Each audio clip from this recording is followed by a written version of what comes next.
Junior watching, I be on my Junior watching, I be on my Tell him this, did he miss? Junior watching, I be on my I can't really see where did I miss. Junior watching, I be on my Junior watching, I be on my Tell him this, did he miss?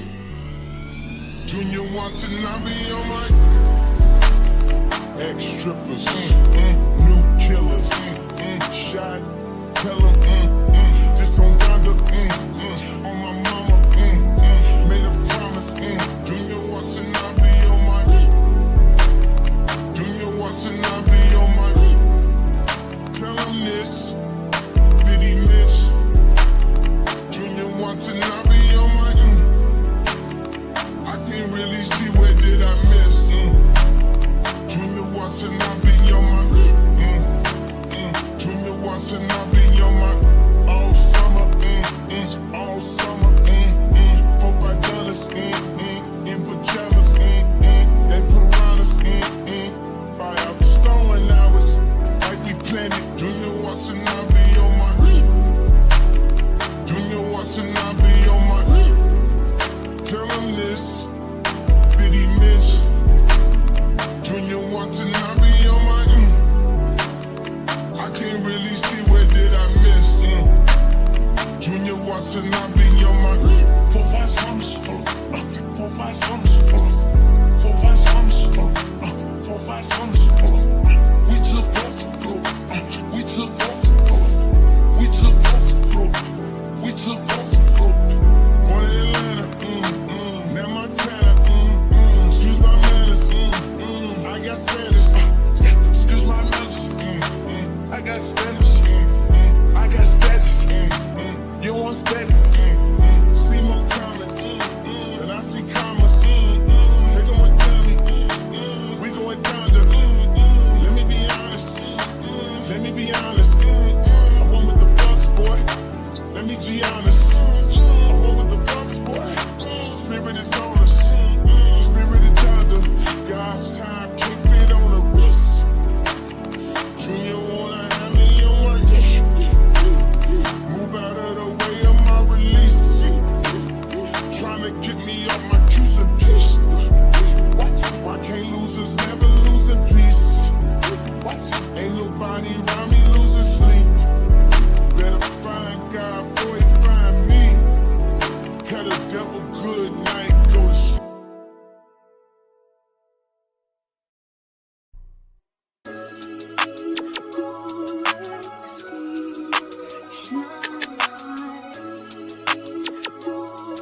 Your boy got the full body do-rag out. Drop the roof and let the smoke clear. I got diamonds doing sissy slides in both ears. Dice rolling on the Las Vegas strip tonight. Slip that on and we might miss the fight. Fuck a night, I keep the koala in my shorty bag. You know she wanna mine when she tattoo that ass. I'm a lover boy, she love the toys. Keep it coming, you a rider. Just that roll myself a day and count my figure shit. Just that stepping out, I feel like I'm that nigga shit. I drop 30 on this room, we ain't gon' sleep for shit. If I catch you nodding off, then it's gon' be some shit. Well, you can do what you wanna, live how you wanna, spit what you wanna, be who you wanna be. We don't stutter till I D.I.E.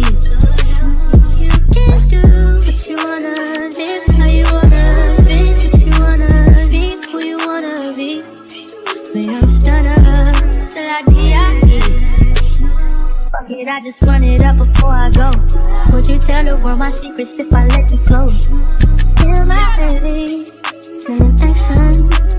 These days no Kumaye, niggas be plastic. Living in the middle, this shit might drive you mad. In a pretty mixed up, but this life shit ain't all bad. Bloody murder, there ain't no second chances.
Can y'all hear me? Can y'all hear me? I just want to make sure before I get started that everyone can hear me. Hey, hi to my old followers and my new ones. I appreciate y'all for pulling up. And of course, we see Boo in the chat. All right, I know it's been a while since I'm like being consistent. I have not been consistent, so I'm gonna hold myself accountable. I have not been consistent on my page. I haven't been posting. Maybe I've been a little distracted, and that's only my fault. Been a little bit, happy going out, eating, enjoying life. But I realized that there is a lot going on in this world that I, of course, got to give my commentary on. I'm always in the shade room giving my commentary. If you're not following, you can go ahead and follow me on Instagram. btaylor, I think it's btaylor_. Hold on. Let me not lie to y'all right quick. All right, cool. btaylortv. You can find me on Instagram. I'm gonna start back posting on there too. I haven't been posting. Look, I've been taking a break from social media apparently. But I wanted to get into a couple of things because I have been busy with my fingers on Instagram, commenting in the shade rooms for some topics where I'm like, are we still talking about this in 2023 as grown women? Is this the message that we're putting out there for the youngins to follow? So I want to get into some things, but before I get into some things, I saw two other things that I wanted to talk about as icebreakers. It got me riled up seeing it. So we're going to watch two videos as our icebreakers, and then we're going to get into the main video where I got into it. Look, y'all, I've been fighting for my life this week in the shade room. I don't know if y'all are following me or not, but if you go underneath the comments in the shade room and see me, that's where I'm at, okay? So I got the men riled up apparently this week. And even so, I made another comment where it got the men even more upset. And Cynthia G even pulled up in the comments, and I was like, is that Cynthia G underneath my post, like defending what I just said? Like, what? Where's she been at? I guess she's still on her Instagram, but I seen Cynthia G on there, and I was like, oh, shit, I guess I am saying something to make these men mad. So I just thought that was kind of funny. But we're going to go over those comments where Cynthia G actually was in the comment section defending what I was saying. We're going to have that show on Friday. I'm going to bring in an attorney, and we're going to be talking about alimony, child support. We're going to be talking about how marriage benefit men more than women and why. And all these men that were fighting me on my comment and going back and forth about how marriage benefits women and doesn't benefit men. So who better else to bring on an attorney to actually give us what's been going on behind the scenes, legal expertise, So I want to bring her on Friday. So just make sure y'all on the lookout for Friday, because the one where Cynthia G jumped in and everybody and their mama jumped in, married women who's been married for decades jumped in and agreed with little old me. Married women agreeing with what?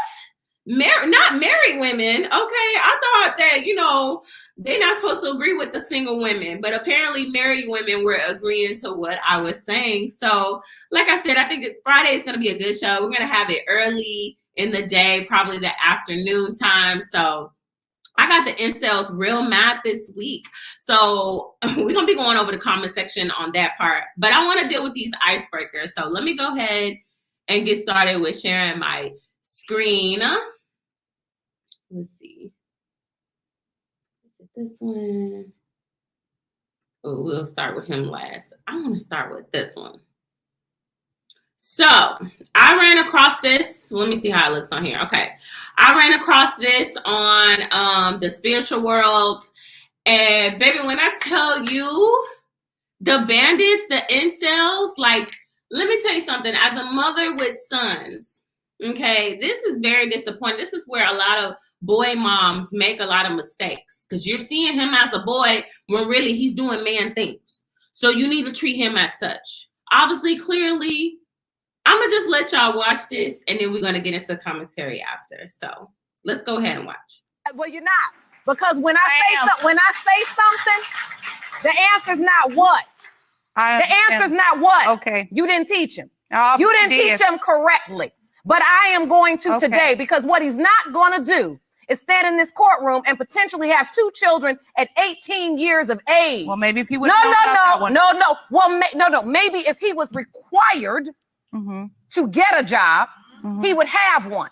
Maybe if someone taught him that when you, no, honey, you can get your education and work. I've been working since I'm 13 years old. Hold on.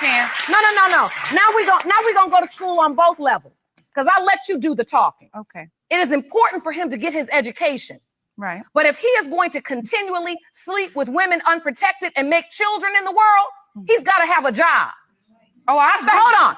I started working when I was 13 years old and been working ever since. That baby is how old, Miss Hasty? 6 weeks. So how do you take care of the baby? I work.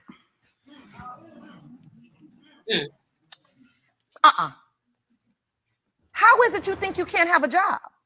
I didn't say I couldn't have a job. Why don't you have one? I don't know. Are you applying? Yeah.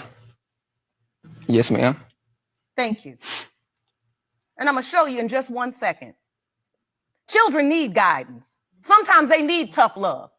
Sometimes they need to be told what is acceptable and what is not acceptable. Sometimes they need the expectations to be here, not lowered to there. Let them reach for the stars, right? Right. When I corrected him, the next time he responded to me, he did it correctly because I corrected him. The point is, it is possible for him to be employed right now. Right. And he should be. We're starting a bad pattern. We're going to break today. I'm ready for the results.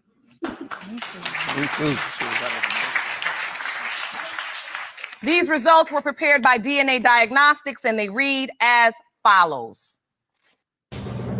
In the case of Jones versus Houston, when it comes to 6-month-old Sinclair Lyric, it has been determined by this court, Mr. Houston, you... First of all, did we even really need a DNA test? Did we even really need a DNA? Look at this baby. Look at the nose, Maury. Look at the lips, Maury. Look at the ears, Maury. That's his baby. That is his baby. I'm just saying, these men will look at their twin as a mini twin and still deny that child. That baby look just like his ass. Maury, please, do you see it? I don't see none of the mama. I see all daddy. And he gonna sit up there with his mama looking like Boo-Boo the Fool next to him. I don't know, that's my kid. I don't know, that's my child. I mean, he look like me. He light skinned like me. He got the curly good hair like me, but I don't know, that's my baby. I don't know. I can't say. I can't say. I mean, he look like my baby pictures. And the mama sitting up there knowing damn well that child looked like her son. Go sit up there looking like Boo-Boo the Fool next to him. Yeah, we up here to see if that's even his. Baby, you don't even need no test. But I'm gonna go ahead and let the judge read the results. Are the father. Boom! Miss Jones.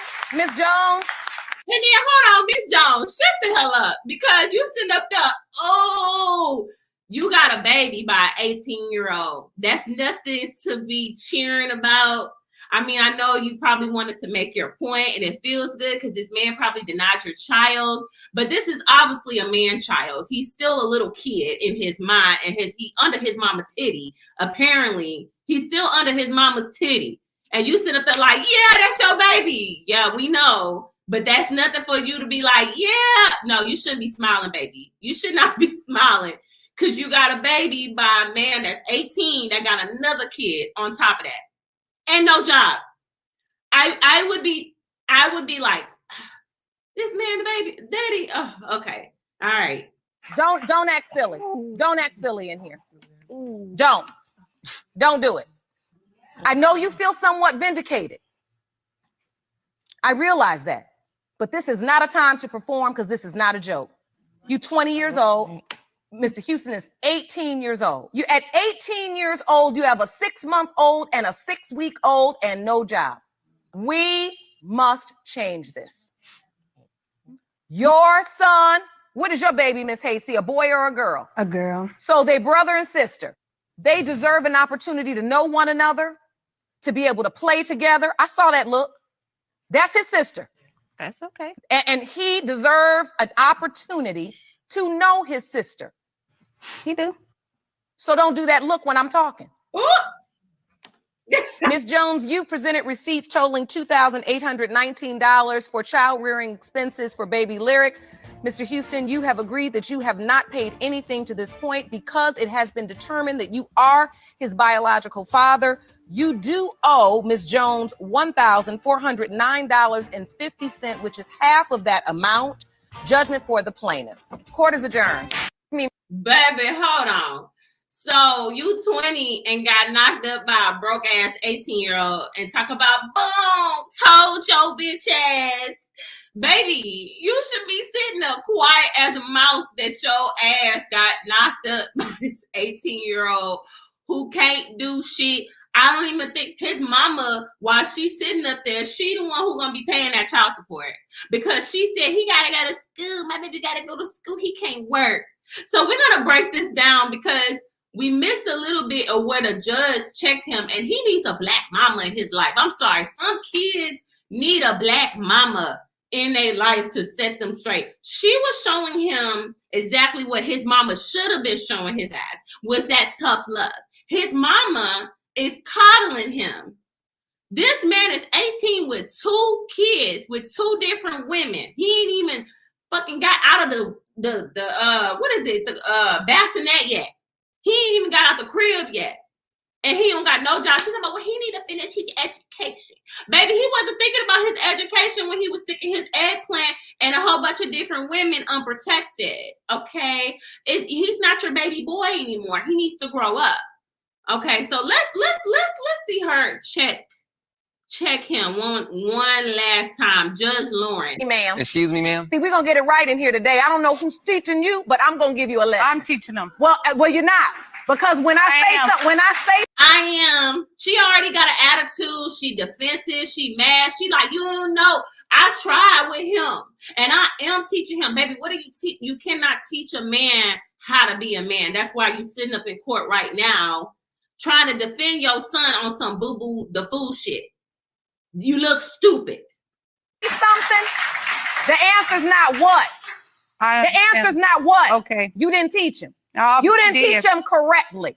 But I am going to today, because what he's not going to do is stand in this courtroom and potentially have 2 children at 18 years of age. Well, maybe if he would no. Well, maybe. Well, maybe if she didn't. Oh, I can't stand these type of mamas. I can't stand. That's one thing that I said I will never do. I hope to God I'll never be one of them mamas that will sit up there and defend their sons and their bullshit. No, this is where mothers fuck up their sons and forget that you're a woman. Because any woman that call me up and tell me my son is on some bullshit, I'm not going to be sitting there. Well, you know how it is. How many boys that I didn't talk to where I didn't talk to their mothers and tried to explain to their mothers how fucked up their sons are. And the mama just be like, yeah, he just like his daddy. You know, his daddy used to do the same thing to me. Baby, I don't want to. What are you gonna do? Because he ain't listening to nobody. He not listening to nobody, but he seems to want to listen to his mama. Well, you know, I don't want to get in between what y'all got going on. He do love you, though. He do love you. So I just want to let you know, like, he loves you, but just me and just they just gonna do that. Like, I can't do nothing. Okay, cool. But you're not gonna condemn your son for his toxic behavior. So you sitting up there looking dumb, defending your son, then had the nerve to try to, well, no. If he was required to get a job, he would have one. And that, I would say, that's on her. Because I feel like boys that have a lot of energy. Boys have a lot of energy. I know this because I have boys. They have a lot of energy they need to burn up, okay? They want to run and run and run. And you'd be like, damn, how do you have this much stamina? First of all, you need to put them in sports where they can learn discipline, leadership, okay? They can burn off some of that energy, some of that testosterone, okay? They can burn some of that off. Then you need to teach them how to be good citizens of the world and work for shit, okay? I know you want your baby to still live his life and have an easy life and shit like that. I know that you want him, well, he in school. No, he needs to learn how to be a man. So therefore, not only is he in sports, but he also needs to learn responsibility. Back in the day, boys, their fathers would send them around the neighborhood to go mow somebody's lawn, to go rake up some leaves, okay? To go clean the pool.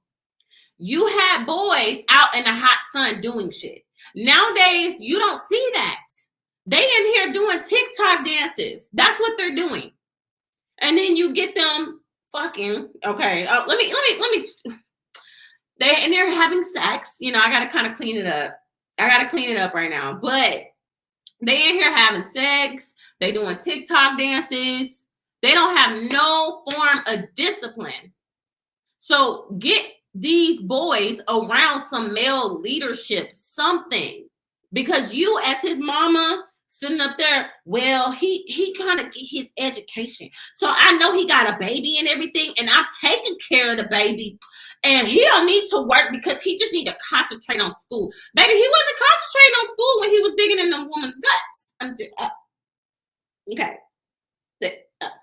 Maybe if someone taught him that when you, no, honey, you can get your education and work. I've been working since I'm 13 years old. Hold on. No.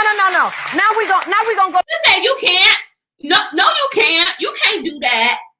Look at her face, y'all. Look at her lips.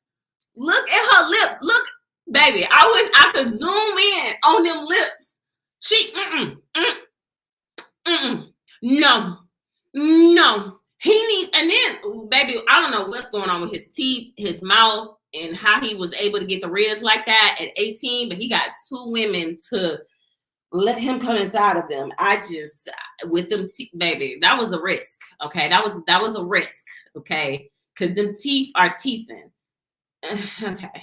Go to school on both levels, because I let you do the talking. Okay. It is important for him to get his education. Right. But if he is going to continually sleep with women unprotected and make children in the world, he's got to have a job. Hold on. I started working when I was 13 years old and been working ever since. That baby is how old, Miss Hasty? 6 weeks. So how do you take care of the baby? I work. Her baby is how old? 6 weeks. She asked her, how do you take care of the baby? I work. So you telling me that how many single mothers are out here getting it? They're the same ones getting shitted on. They're the same ones getting blamed for stuff, but they're the same ones who are providing. And then you got Mama Dearest over here. He at school. He's at school. He cannot work to take care of these babies. The mamas needs to work. They need to just give birth to my grandchildren. Okay. Make sure we get visitations. Don't come over here asking for no money though. You gotta work. You just had that baby and it stitches all up in your little cootie cat and your stomach and everything, but you gotta work because we can't do nothing. My son, right? My baby can't do nothing for you. That's your fault. You should never got pregnant. He gotta go to school. I did the best that I could with him. He gotta go to school. He can't work. He can't do both. He can have sex with you and create children, but he can't work, baby. He got to get his education. But these young mothers are working and got a job. She said she's a whammy. She's a whammy. She's working 6 weeks postpartum. 6 weeks. Do you know what 6 weeks postpartum look like? You are still bleeding vaginally. Okay. Your body it has not, your organs has not fully went back in place. You know, your organs like shift left and right, up and down, front and back. When the baby is like growing in your body, your whole body is just being like taken over by this like little human being. Okay. And then you give birth, which is very traumatic on the body. Okay. You don't have time to just kick back and relax. You probably have health issues. You're probably dealing with baby blues, postpartum depression. But he got school, not her. She, forget her education. She got to work, still bleeding and sore from delivery, but she got to work because, you know, he got school.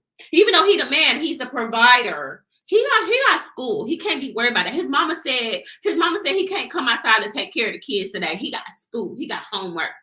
That's what he's getting.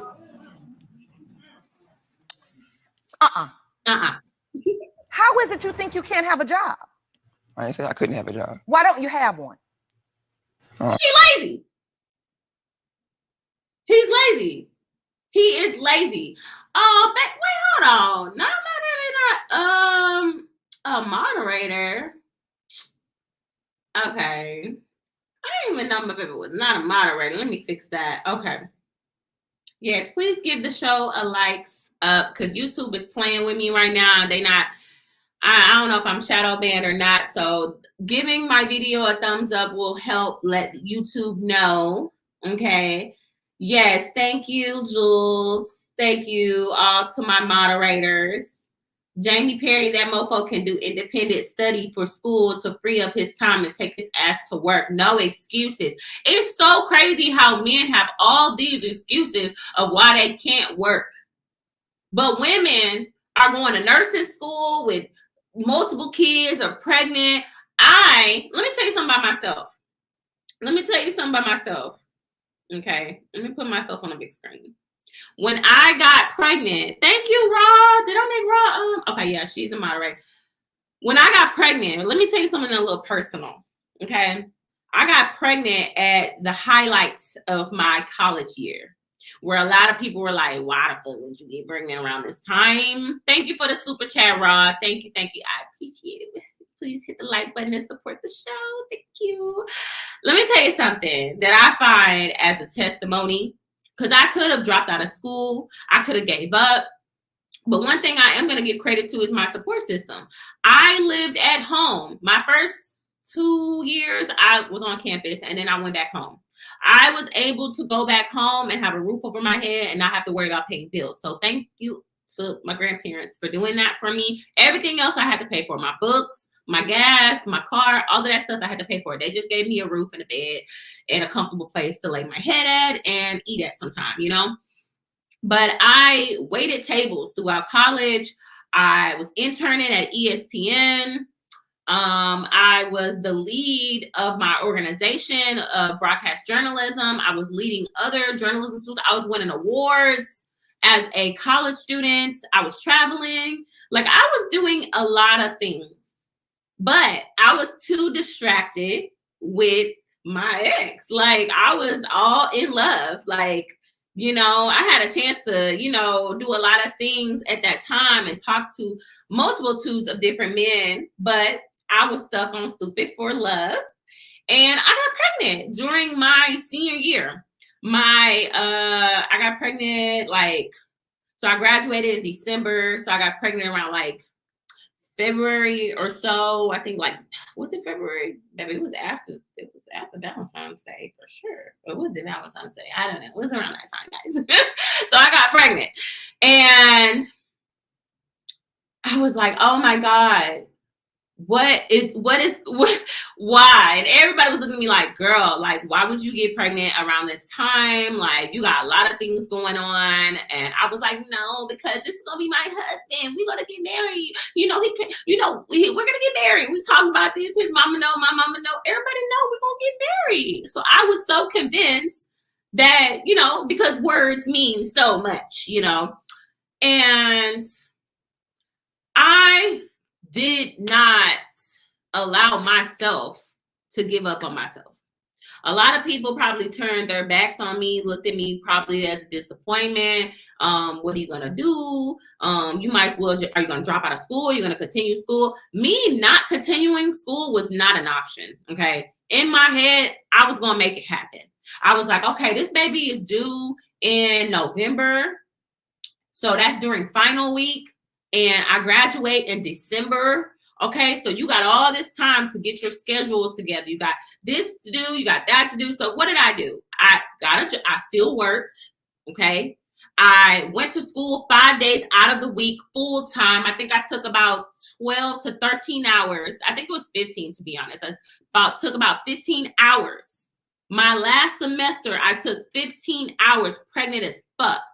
I was not at a 2-year university, not knocking on it. I'm talking about I was at a big ass school, big university, big, pregnant as fuck, walking around campus, going to my classes, staying after class, going to tutoring, okay, staying in the library. I would stay at school all day. I would have to get to my classes probably around 8 to 9 in the morning. I didn't leave until like 8, 9 at night.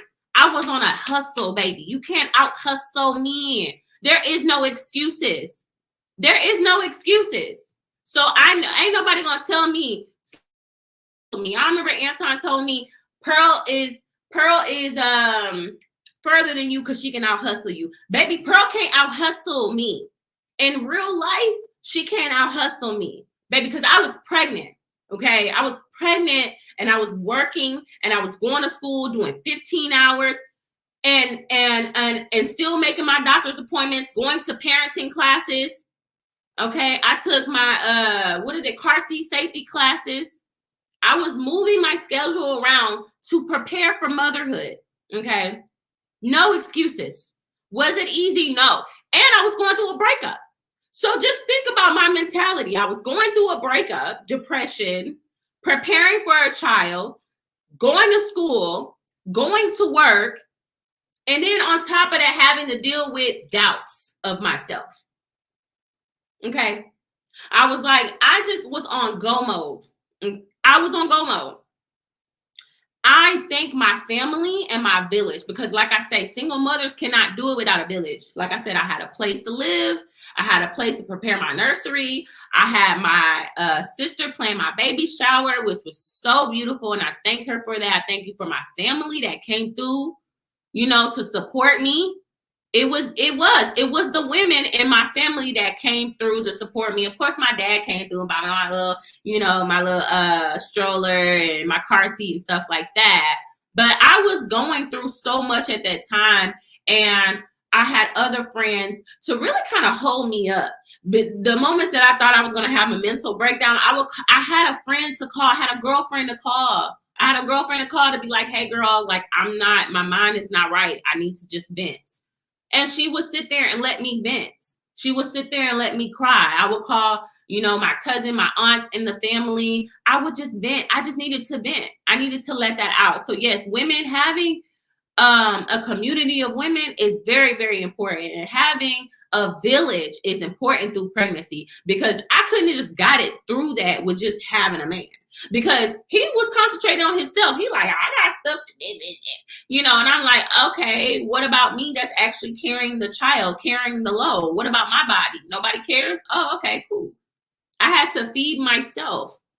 And even though my feet was swelling up, my blood pressure was high, I was tired and sleepy, I planned ahead and I said, I cannot get behind on my work, because if I get behind, I'm going to stay behind. So we got an exam coming up in a month. Okay, let me prepare for that exam. Oh, we got a project due in a couple of weeks. Let me already get started on the project.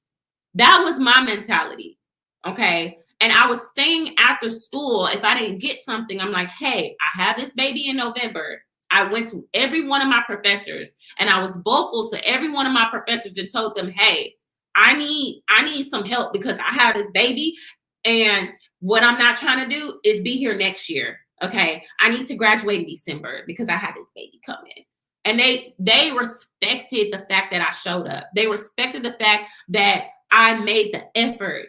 Okay, so I passed I passed regardless. I think I had a 3.8 GPA when I graduated. A 3.8 GPA when I graduated my 4-year college with my degree. Okay. And guess what? I had my baby and I had a C-section. I had to have an emergency C-section. And when after I had my C-section, I pulled out my homework and studying for my exams. Okay. In the hospital. Ain't nobody was, no, I was like, I was in there alone, just doing it. You know, my family came through and helped me. My son's father came through and helped me and watched the child while I went to go take my exams. And then I, graduated within, like, I think I had my baby on the 28th. I graduated December something. It was something. It was before Christmas. It was definitely before Christmas. So it was within a couple of weeks. I still had stitches in my stomach when I crossed the stage. A lot of people don't know that. I still had stitches in my stomach when I crossed the stage and milk leaking from my boobs. And all I could think about was, oh, I can't wait to get this over with. I was just so over. Give me my damn degree. I'm so over this. I'm ready to go home and lay down and try to get some sleep because I've been up all night.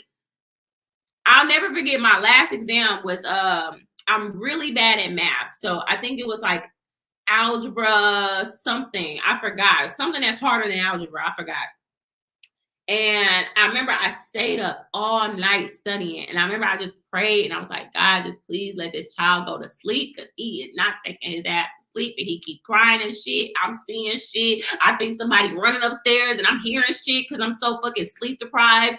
And I'm just, and thank God, like my child slept throughout the whole night where I was able to study. I was able to get up that morning and take my exam and I passed it. And I knew that I was going to be able to get my degree and I was so happy. So yeah, that's my testimony. That's what and I'm glad I'm sharing that with y'all because a lot of y'all don't even know that. I don't even think I've shared that on here. So that's why I'm just like, ain't nobody about to make me feel no type of way about my hustle because I'll hustle myself and the expectations people put on me. So just hearing this little man sit here and say with his mom that, let me see if I can make it bigger, that he can't work and go to school at the same time and he not dealing with them kids in the same amount of time that those mothers are dealing with the babies. Because they're mostly with the mothers. He don't have no excuse to me. He just a lazy ass motherfucker. He just lazy. He a lazy mofo. So enough with that. Mothers, stop coddling your freaking sons. Please stop coddling your sons. Let them grow up. Let them get a job. Teach them discipline. Just like you can get your daughters to go in there and wash them dishes and pick up them clothes and fold the laundry and da-da-da-da-da. Get your sons to do that too. Don't forget about them. Boys will be boys. No, you don't know what boys. No. We're not doing that. We're not going to make those same mistakes. Teach them discipline. Luckily for me, my children's fathers are very active. They love their sons. They're great dads. And like I said, I picked out great fathers for my children. They just didn't make good husbands. They just didn't make good partners for me. So I gotta, you know what I'm saying? So they got them. And if you don't have men in your child's life, especially having a son, get other men, get him in sports, get him a coach, get him a mentor, like surround him with upstanding men that you see that's working, got a job, doing the basic shit. Because all this TikToking and you got all these male with these podcasts, they're just looking for an easy way out and an easy money grab, to be honest. Boys will be boys, just an excuse before they are even born. Make those boys clean. Exactly. Because you don't know how many boys it is that don't know how to clean. They don't know how to clean properly. They don't even know how to properly clean themselves. Okay. That's what we're not doing in this household. Okay. You want to know how to wipe your ass. You're going to know how to wipe yourself and clean yourself properly, okay? We're not doing that. You're not going to make an excuse. I'm just a guy. This is what guys do. No, it's not. I don't know who told you that. You're not that guy.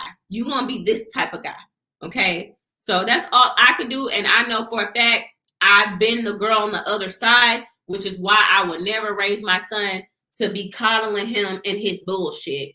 I'm not gonna do that. And I am a boy. Exactly. This is for the boy moms, because I'm a boy mom. So, you know, we can't be left out in the dust. We gotta teach. We gotta like try to do our best. You know, boys will be boys, but we're not gonna go with that narrative with them. Okay. And I think that P also teaches a great thing when she says discipline and reward. My son, I remember I was getting ready for work and I'm like, or I was getting ready to go somewhere and I'm like, just watch your brother. And he's like, okay, like you get ready first. I'll take care of, you know, my brother. And it's like quiet, right? And I'm like showering, getting ready. And I'm like, wait a second, it's too quiet. What's going on? I walk out. I see my little one taking a nap, laying on his brother, on his lap, taking a nap. And my son is just sitting quietly watching TV. And he basically put his little brother to sleep. And I was like, look at you. And you know what Priscilla said? She said, you got to reward him. You got to reward him for the good behavior. So what I said, Mace, I almost said my son's name. Well, I said, I'm trying not to say his name, but yeah, y'all probably already heard me. Anyway, I was like, okay, that means you get a game for your Nintendo Switch. Like you get a game for your Nintendo Switch.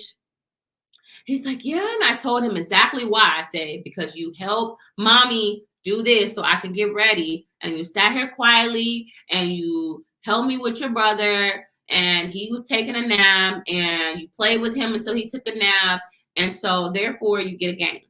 And since then, I mean, he's always been so helpful, but he's so sweet and nurturing. He helps out with his brother. He helps me out. Like he knows that he gets a reward for it. So but when they do bad behavior, you take stuff away from them. You don't coddle them. You don't make excuses for it or nothing. So I have really sweet children.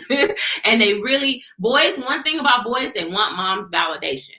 So you're not going to get validation from me if you cutting up. What you're going to get is an angry face. I got to teach you certain things, and I'm not going to coddle you because you made a sad face. Okay? I'm not going to coddle you because of that. If you made a mistake, and one thing I respect about dad is that dad don't play that either. I let my son's dad discipline him. I don't even discipline him. He's 8.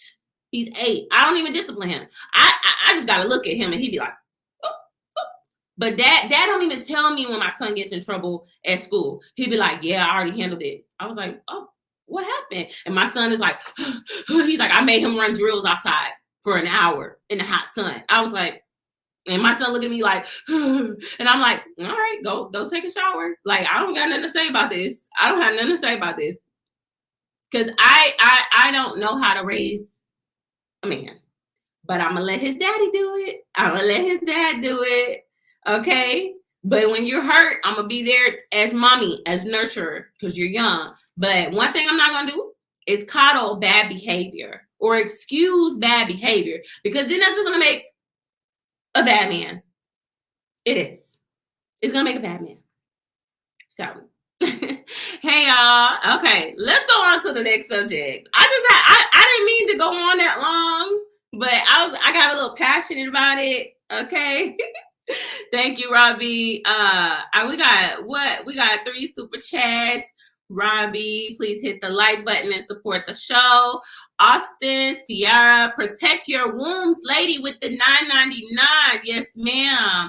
TW admin with the $5. Thank you, sir. I appreciate it. And I appreciate all the people that's, giving us super chats. It's Christmas time. My baby needs gifts. Okay. My baby needs some gifts, okay? P need a gift too. Baby, we be spending money. All right, let me get to the next subject, which is share this tab. This right here with Boosie. This right here, I'm gonna let y'all listen to it, and then we're gonna get commentary after. Okay. You choose between a woman that you want to take serious and a woman you just kind of want to have fun with, just for a good time. It's what she presents. A woman who respects herself. Right. A woman who who's not looking for. I'm sorry, y'all. I'm not even sharing the How do you Okay, hold on. Okay. Oops. Let me see. There we go. There we go. There we go. Okay. choose between a woman that you want to take serious and a woman you just kind of want to have fun with, you know, just for a good time? It's what she presents. A woman who respects herself. Right. A woman who's not looking for all these other niggas' eyes. Mm-hmm. Okay. You know? Submissive. Yeah, a submissive woman. Okay. A woman who was raised with a marriage background. Family oriented. My parents been married for 28 years. Yes. My parents was married for 28 years. Pick me.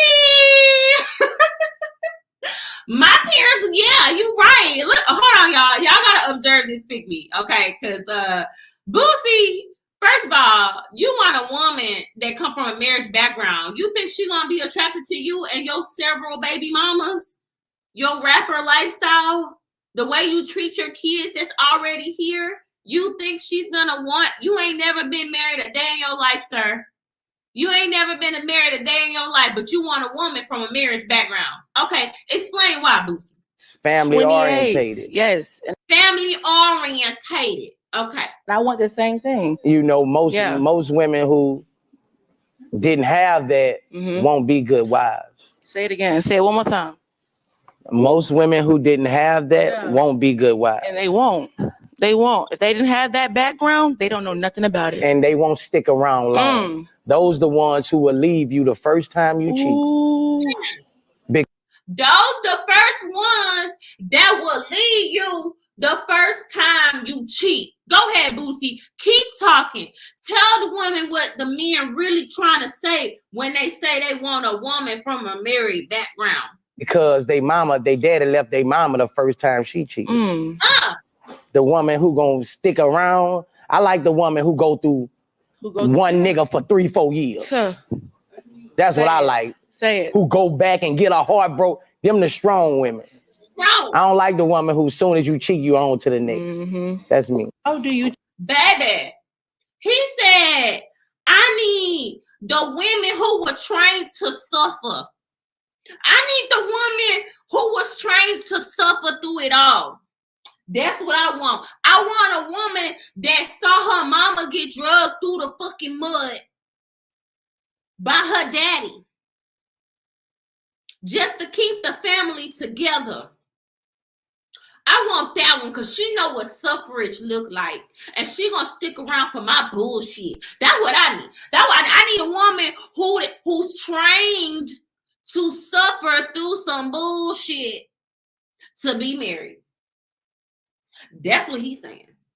Ladies, y'all hear that? Do y'all hear that, ladies? And Jay Prince was all in comments. I believe that too. Jay Prince, did you ever put a ring on somebody's finger? Now, look at Jay Prince. Now, I don't agree with that. Oh, no, that make us look bad. Hold on now. He talking too much. He talking too much. You do my daughter's bogus and they gonna chunk the deuces. But that's what y'all do, Jay Prince. That's what y'all do. Baby, that's what I ain't sticking around for. I'ma walk each and every time you do some shit. I'm walking. I don't give a damn. Keep that family together. What? No. Nope, not doing it. I am not gonna suffer. I am not gonna suffer.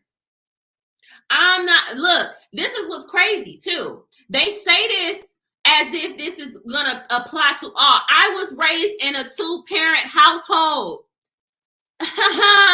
Let me tell you something. I was raised in a 2-parent household. Okay. I was raised very, very traditional. I was raised to serve the man. Serve him his dinner after getting off of work and working tired. I saw my grandmother getting off of work. I saw my grandmother not go to work. She was a stay-at-home mom and took care of us until we got older. Then she went to work. And guess what? When she got off of work, she was cooking a hot meal. Okay? She was cooking them hot meals for him. Here you go, King. I'm serving you your plate. King. I'm scrubbing the floors, King. I'm cleaning up the house and doing everything while you sitting back watching football, King, because you the man of the house and you pay most of the bills. I saw all the shit. I saw all that shit. I saw all the traditional shit, because that's what tradition actually looked like. That's what tradition actually looks like, okay? My dad remarried. I grew up around nothing but married people.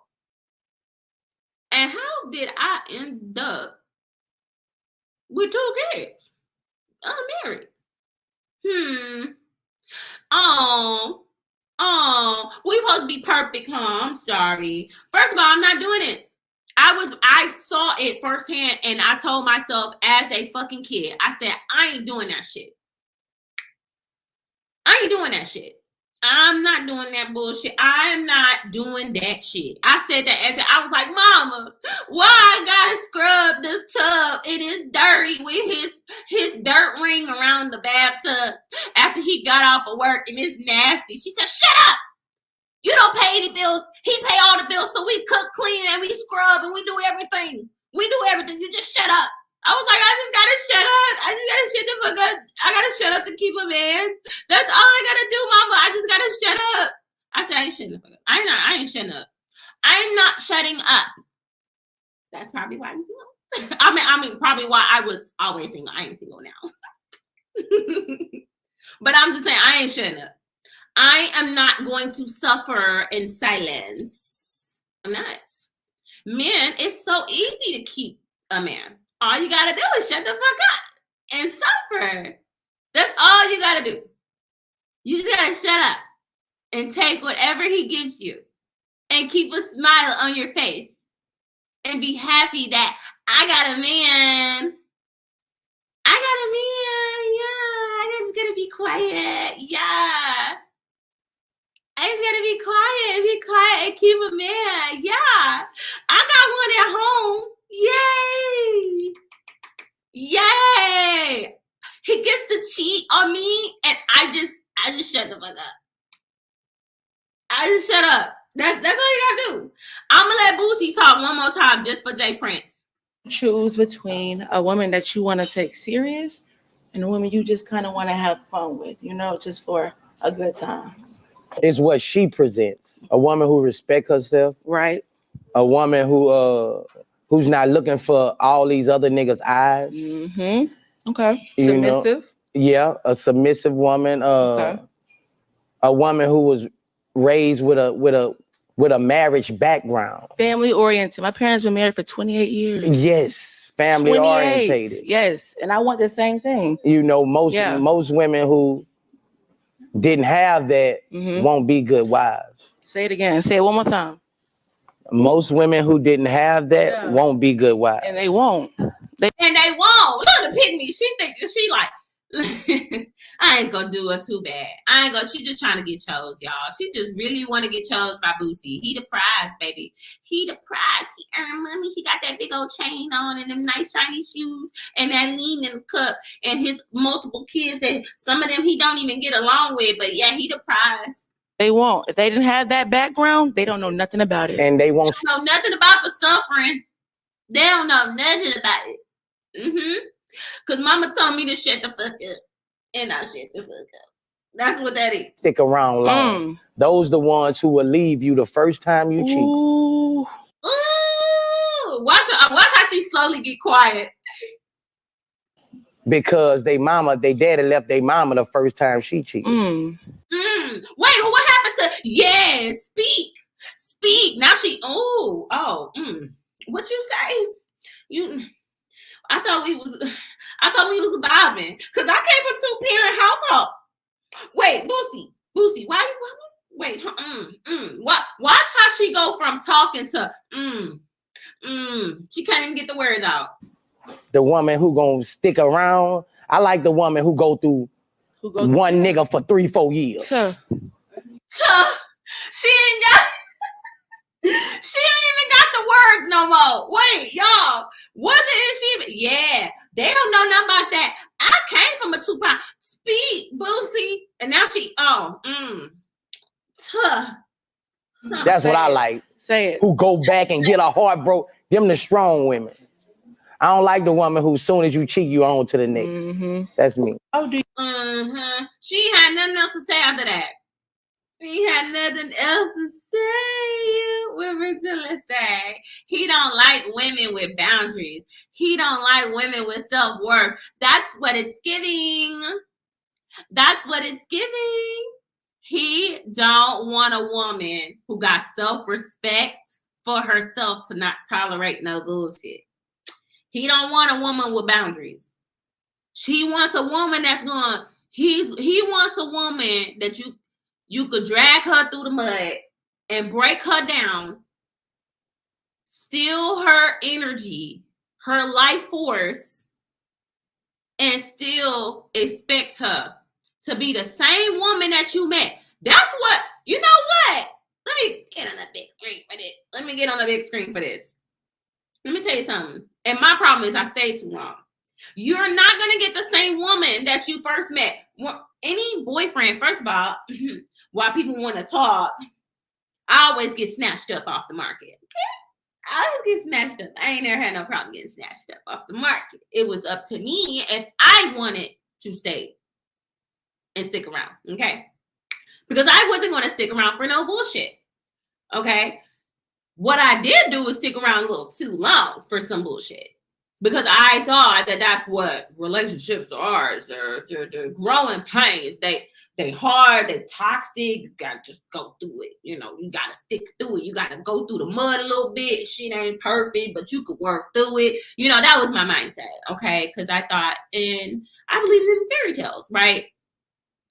I believed in fairy tales about relationships. So I stuck around too long. But one of the things the men always would say, you're not the same like you were. You're not the same anymore. When did I change? Oh, when you did A, B, C, D. When you kept doing this and you hurt me, you're not going to get the same B anymore. You're not going to get the same version of that girl anymore. She's gone. Now you get this version, because this version of me is who the fuck you deserve. Okay, the nice, submissive, you know, always ready to cook and please you with every need that you want, Daddy. Oh, she's gone. She's gone. Bye. You don't get that version anymore. You get the bitch. You get the, oh, you blinked wrong. You're going to get that version of me. Because you didn't kill off the sweet, safe. When a woman feels safe, you will get the best version of that woman. You can't drag a woman through the fucking mud and then expect her to be the same fucking person anymore. You can't. So I'm thinking back on the moments where me, it's like, I want to marry her, but she just be doing this. No, sir, you fucked it up. My mistake was staying too long. Okay? Because once you killed that version of me where I can't be safe, I can't be the best version of myself with you. I can't go all out and gift you, love on you, cook for you without feeling like boo-boo the fool, because I know you want one day embarrass me. You're going to disrespect me. It's replaying in my head over and over again. You're not going to get the same version of that woman anymore. And I think men need to understand, once you play with fire, you're going to get burnt. Your girl not going to come back the same anymore. Don't expect that sweet, loving woman that you wanted to marry, but then you you're not being the same man that you presented to be in the beginning. Because that's the thing. Men present what they want you to see. And then when they stop being that, and you stop being you, because now I'm getting the hell version of you. Now I gotta what? I gotta still be that same woman when you're not even the same motherfucker that you said you were. I done found out you lied about your finances. I done found out that you lied about being faithful. I done found out you lied about just lying about simple shit. I done find out that you, when you get angry, you like to bring up my past. You like to throw trauma in my face. You like to disrespect me. You like to call me out my name? You like to give false promises that you cannot fucking keep. But you expect me to still be the same woman that you first fucking met? What? Please, you don't deserve her. If your woman switched up on you, it's because of you. Because a woman that's getting treated right ain't gonna switch up. She gonna be that same woman.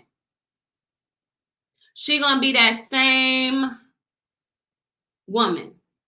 So if she switched up, it's because you switched up. Okay? Women cannot be their best version of themselves if they are not in a safe environment. That's why protection is so big. That's why men sell us on protection so much, because you know that's the simplest shit that we ask for. That's one of the simplest shit that we ask for. Okay? Not y'all going in the comments. We have freedom of speech over here, so just, long as we don't get too crazy. That's all I gotta say about Boosie. If you're enjoying this content, give this video a thumbs up. My game better than yours and Pippin can. I gotta show you. What the hell? What is going on?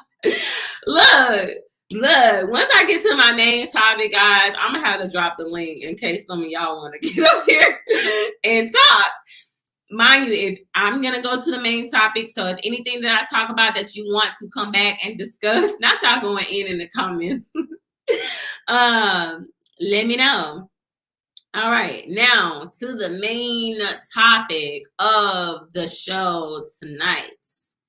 Share this tab instead.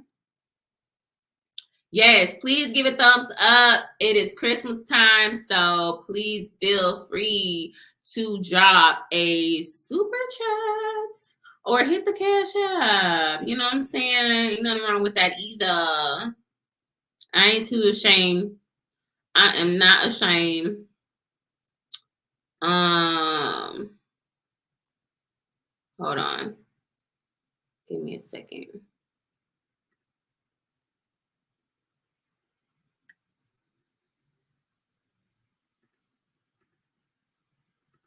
Okay.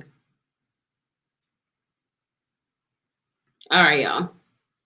So I want to show y'all my comment and these comments to my comments. Okay. Lord, now my baby going in. What is going on? Just like Myron when he claimed he was sick. I'm gonna just let y'all do that in the comment. I'm gonna let y'all do that in the comments. That is Lala. Ain't she looking good? So she done got that divorce and cut ties. We done seen Lala get dragged through the mud. And this is what Lala, I don't know why she is asking these questions. I'm not sure why. As a grown woman who has been married and experienced life and a child, she would have this discussion without giving any, real intake. So I'm going to go ahead and play Lala. Oh, hold on. On the first date. That is what we were talking about at my photo shoot today, and everyone seems to have a different opinion. Is it okay to have sex on the first date? Does that make you be viewed a certain way by people? Does that change the dynamic of whatever the relationship could be if you have sex on the first date? Feel free at any point to chime in, because everybody has so much to say about it before. Maybe you felt like doing it. You was just in a mood. Okay. So you feel like we're mature enough to do it and not be labeled or feel a certain way. I think a lot of people's concern is that you'll be viewed a certain way if you have sex on the first date. You won't be taken as serious. Certain people are just promiscuous though, and they enjoy that. I feel like you should be allowed to enjoy sex, even if it's just meeting somebody. So do you think a person will take you seriously if you have sex with them on the first date? Or I have, so yeah. Oh, you're speaking from experience. I think you have to be okay with knowing that they might not speak to you after. Yes. Oh, that's another element. You got to come with that Well, my thing mindset is, you already. can date somebody for a month and y'all can have sex and they can not call you again. Right. And Okay. But I think for that, I personally think there has to be a level of maturity between the two people. Definitely. Agree. So I want to hear from you. Is it okay to have sex on the first date, or are you setting yourself up for some kind of label, or a person not taking you seriously, or a person not calling you again? Yes, no, maybe so. I want to hear your opinion. Is it okay to have sex on the first? Okay. So I heard some non-heterosexual men giving their take, and I feel like it's a different world. You know, you cannot take the same advice as a woman. Okay, what a man would do with another man is not the same thing that women should not be moving how a non-heterosexual man would move. Because he said, I had sex on the first date and I took them out. That's okay. That's a whole different ball game that we're not in. We're not playing that game. So we don't know what that is. That's not what we do. That's not what is going on in our field. Okay. Y'all over here, y'all playing basketball. We playing football. Okay. It's the same, you know, it's in the category of sports, but different categories as in, you know, we're doing two different things. Okay. This is the routine over here and how the game works over here. This is how the game works over here for y'all. Okay. So my comment got over 1,300 likes, 1,359 likes to be exact.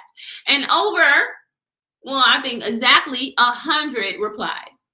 I said, ladies, stop giving away your value to a man who hasn't shown you he's worthy of your goods. Okay. So we're gonna read some of these because I was going back and forth with these ninjas in the comments, who these little bandits and incels was like, you got 2 kids. How you gonna put some value on your vagina when you done gave it up to another man for free? But why I gotta do some shit? Oh, okay. So this one dude said, I think he's asking, is there something men should guard? Y'all should guard sex. So this one man, so some of these men were saying, well, I don't understand, because what should men do? What about the men? Should they hold off too? I'm not talking to y'all because y'all not gonna hold off. Okay, y'all didn't put the standard on women. I used to be in a manosphere where y'all would say, well, y'all women are the gatekeepers to sex. Y'all the gatekeepers. So, okay, all right, we'll take that. Okay, we'll take that. We are the gatekeepers to sex. Okay, so we got the responsibility. Y'all telling us that y'all the slaves to the cat. Okay, y'all ain't got no type of control over your, what is it that Priscilla say? Peter whackers. Okay, y'all have no control over your Peter whackers. Okay, so therefore we have to gatekeep how sex goes, because y'all still have no control over it. Y'all, it's like, we learned this a long time ago. Did you think with your big head or your little head? Because the men are always gonna think, I think it's the same size as their brain. I don't know. I think sometimes it's the same size as their brain for a lot of these men, because the brain seem like this small, and then, you know, it makes sense. Like that makes sense. This small, and then this is small, and then that's why you think so small. Like, and okay, makes total sense. Total sense. Okay. So the men were asking me, they were like, oh, well, what should men do? Y'all not gonna do nothing, because as long as we put sex on the table, y'all gonna take it. If I offered you a piece of this, you're gonna take it. Okay. So this one dude, I really don't understand. We all grown as hell. If having sex on the first date is an issue, then don't. But if you already have kids and you like 30 plus, who the fuck is waiting 90 days to power drive that used up punani dog? The nerve of these females. The nerve. What is this? Ego by Kareem. I really don't understand. Look at me. I'm sounding like my baby. Look, because every time P makes this voice with men, and every time I see incels comment, I literally think of her voice. So now that's how my brain translate these ninjas. Like, do y'all read some of these men comments and it goes, well, I don't understand. Like, I swear to God, she didn't got me messed up in the head because every man that talks now, that's what goes through my head. And I told her that. I said, babe, why is it every time I read a man's comment that's complaining, it's in your voice? It's in your voice. So this man said, let me break down this comment. This man said, I don't understand. We all grown as hell. So basically he's saying, oh, how dare y'all trying to raise y'all standards? That means that my pee whacker gonna go dry. And I don't like that. I need women standards to be so low so I can have access to all the punani possible for nothing. I don't want to give shit because I don't got shit to give. I don't got much to fucking give. This bitch is over here telling women to have fucking standards. In 2023, they already giving it up. And then you want to come over here and tell women that they got some good that's worth it. You ain't no virgin. You ain't no virgin. So therefore, you just need to just give it up. So you could be our cum dumpster that we could dump in and use and deplete, and knowing that you really out of our standard. But if I can get you to believe that you ain't shit, I got a better chance of getting in your pants. I got a better chance. You know how many men try to knock me down and tell me, you just a cum dumpster. You might as well just have my baby too. You might as well just have my third baby because you already baby mama, so you might as well have my kid too. Sir, I don't give a damn if I have 5 children. I am not giving you a chance. And you're mad about that. You're really mad because no matter how old a woman gets or hit the wall, a woman will always have value. Because guess what? Those simps that y'all hate so much, they're going to always be there. And one day, sadly enough, you're going to turn into a simp. And you know you're going to morph into a simp when you get old and your Peter Whacker don't get up anymore. And you didn't reach your financial peak, okay? You know you're not going to make no more money at this company you've been working at for the past 25 years. You know your house not going to get any bigger. You know your drive then went down. You don't look as good anymore. Your beer belly then caught up to you. Your sperm then got a little old. Sir, you didn't also hit the wall. You didn't hit the wall financially. Physically, it's how many uncles be in y'all faces when y'all go out? Because I know it'd be a lot of uncles. Hey, and guess what I'm doing? Hey, buy my drink and buy my friends some drinks and I'm gonna use you for the night. And that's what y'all really mad about because y'all gonna turn into simps. Y'all are gonna turn into the very simps that you talk about. You're gonna be tricking on another woman. When your wife can't do what she could do, you're going to be tricking on the younger women because you need the fucking validation. You need the validation as an older man. Period. Period, queen. Standing on business around here. Peter Whacker. She said Peter Whacker. Peter Whacker. I like that. Peter Whacker. I like Whacker. Yeah. So men hit the wall too, okay? And y'all hit the wall when y'all start having diabetes. Y'all need y'all insulin shots. And y'all know y'all scared of needles. Y'all scared of the doctor. So you need your wife to stick that needle up your butt. I don't know how y'all take y'all insulin shots. Is it in your arm? Is it in your butt? Is it in your thigh? You know you're not going to do it. You don't even remember a lot of other shit. So therefore, you need a caretaker. You need a wife. You need a wife to live longer. Okay? So you can knock down a woman. It don't matter. I know women who got married in their 40s. Men will always want women. As long as sex is the value to men, which it is, we will always have value, ladies. I don't give a damn what these if you 50, you can get a 60-year-old. If you 60, you can get a 70-year-old. Baby, they're always going to be there. There's always going to be a man older than you that's single, or he done ran his wife to the ground because she knows she probably passed away at this point because, you know, they say married women, you know, they be taking care of these older men and he done ran her to the damn ground. So, you know, he probably looking for another caretaker at this point. So, you know, men will always be there for women. So, ladies, I don't give a damn how old you get. Don't forget the hole in the drawers. Exactly. It don't matter how old you get. Okay. You will always have value because you're a woman. And the men don't want you to know this truth about yourself because it's like, oh shit, they gonna find out they got value and shit and that we really need them and their validation. So therefore, what? We gotta let them know. I don't understand. If having sex on the first date is the issue, then don't. But if you have kids, you need to get that shit up. Bitch, you done had some kids, you get it. You give it up. This is how they think of women with children. So if you are a mother and you out here dating, your standards need to be so your standards need to be so high, motherfucker can't even breathe your way. Your standards need to be higher because they already looking at you as something to tear down. They want to tear down your self-esteem. They want to tear down your mind mentally. They want to tell you you ain't got no value, so you are low enough to date them.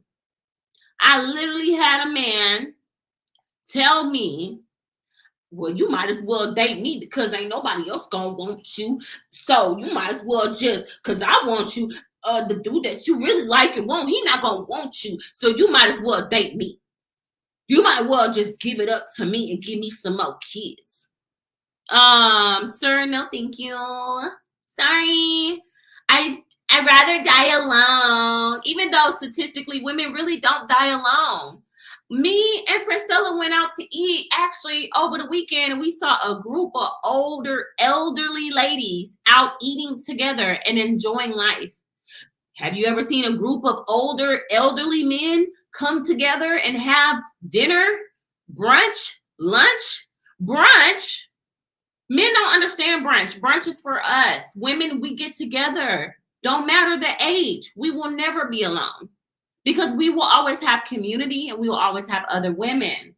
And I know y'all want us to think that we're going to die alone, but truly, truly best believe women, the women who really die alone are the women who are married to men who will put them in a home. Let's talk about it. Okay. How many women do you see taking care of men and how many women do you see with husbands? Put them in a home because I ain't wiping her ass. I'm not about to take care of her. You telling me she can't cook and clean no more? I got to take care of her. Somebody got to take care of her. I ain't taking care of her. I got shit to do. And I'm trying to have sex. You know, I'm old, but I can still get it up. And she just in the way because she can't even cook me dinner. She can't even bust it up. She can't do nothing. So just put her in the elderly home. Somebody come and get a caretaker and take care of her. My grandmother is a caretaker. You know how many women she has to come and take care of and the husband ain't worth shit? My grandmother, I can't believe I got to come in there and that man just be so mean to his wife. He be so mean to her. She can't even walk. The woman that my grandmother takes care of, her husband is so mean to her because he resents her because she is incapable of walking. She is incapable of walking and taking care of herself. So she needs a caretaker and he's looking at her like she's inconvenient. Hurry up now, move on. Move your wheelchair off the way. And my grandmother just feels so, oh, he just talks to her so, he's just so mean to her. He's mean to her because she has no value to him anymore. He cannot use her anymore. She cannot serve him, but you know, he can't just up and leave because then he's going to be by himself. So he got to have somebody in the house to take care of her.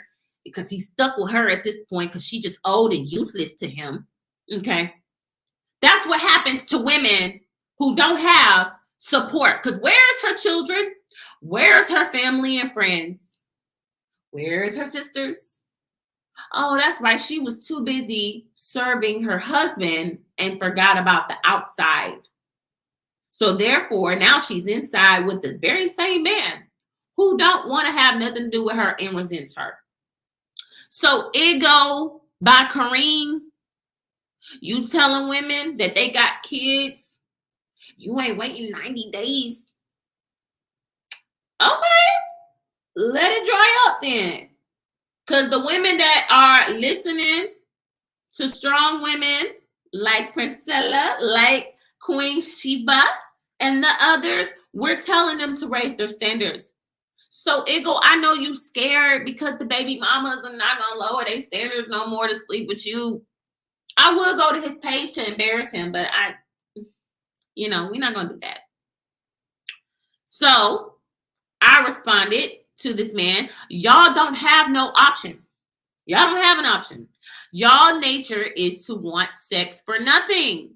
Women have to guard ourselves and take sex off the table unless you get it from a concubine. I learned what a concubine is from Priscilla. It's just a woman you can hunch on.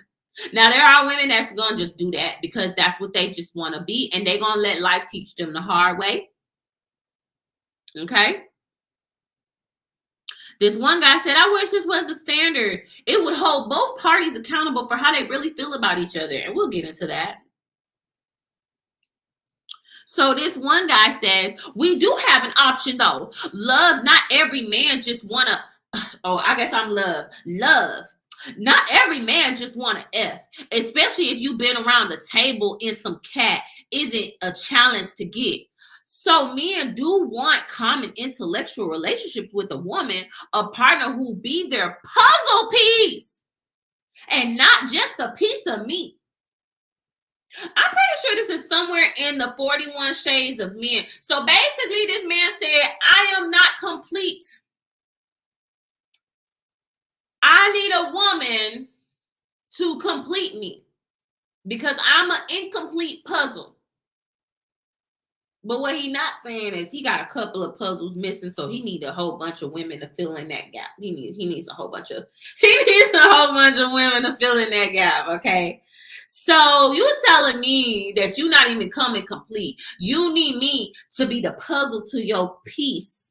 But he didn't say I want to be the puzzle to her piece or I want to pour into her. I need a woman that's going to be the puzzle to my piece. My piece. Because I'm incomplete and I need her to complete me so I can be what I want to be.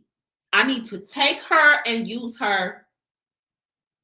Be his piece. Exactly. That's what they mean when they say be his piece, be his puzzle piece and complete that man. His piece is toxic. Exactly. So every man, I said, yeah, I think I responded. I said, yeah, every man basically has an agenda of how he approaches that woman. Okay. He has an agenda of what he needs from that woman. Men have an agenda, but their first agenda is sexual attraction. My daddy even told me that. Okay. My daddy said when he met my stepmom, all he wanted to do was just, do. Then he said, she was like, I don't know what you think this is, but you're not doing that. And he was like, oh, okay, I got to get to know her. Then he found something about her that he felt was quality to him to marry and be in his life. She had to set the standard to be like, nope, you're going to see what you need me for. Okay. So I know I was getting, these men were so mad. These men were so mad. Everybody should do what they want to do. Uncle Claude. Let me see what he look like. Uncle Claude. Yeah, he look like somebody, uncle, y'all. Everybody should do what they want to do. How you still single trying to give advice to other women? Sir, how you know I'm single? How you know I'm single? I'm not even single. I said y'all don't have no option. Hold on, let me scroll down because this man was so mad. I don't know why it's repeating. Why is he repeating itself? I'm trying to go down. It keeps repeating itself. So I can't go through every comment. That's cool. Why are you single? That's what men do to shame you in society nowadays, is to shame you for being single. and you don't even know if I'm single. I gotta show off that somebody is there to be like, oh, let me show up my man so everybody can know I'm not single. So I can't make a comment because you think I'm single. I can't give my take because and tell women to have standards. Sir, don't you think I'm coming from experience? Sir, don't you think I'm coming from experience? Who's better to tell you about the pot than the pot? People want to say, oh, the pot called the kettle black or blah blah blah. No, let me tell you about being a pot. Let me tell you the life of a pot. Because me and the kettle got a lot of things in common. So let me tell you about being a pot. Okay. People want to give advice they ain't never been through. I done been through some stuff. So who's better? Who's better to tell you? Who's better to tell you? I'm the one with the keys. I think I'm the perfect person to tell you to keep your stand. Why you want to ask me personally? I will tell you why personally. I don't make shit glamour. I just do what I do. I don't make my situation glamorous. I'm just a testimony. I am very blessed of where I'm at. And I'm going to encourage other women to reach for the stars and not settle for less regardless. Okay? So what I thought was interesting here is Lala comment section, right? Okay. This man said, so first of all, this woman said, it's okay to do whatever hell you want to do. Okay. Then Destiny says something. Most people wouldn't share a fork with a stranger yet. Y'all want to share y'all body. Y'all got it twisted for real, for real. Then this one guy, this is coming from a married man who has lived life.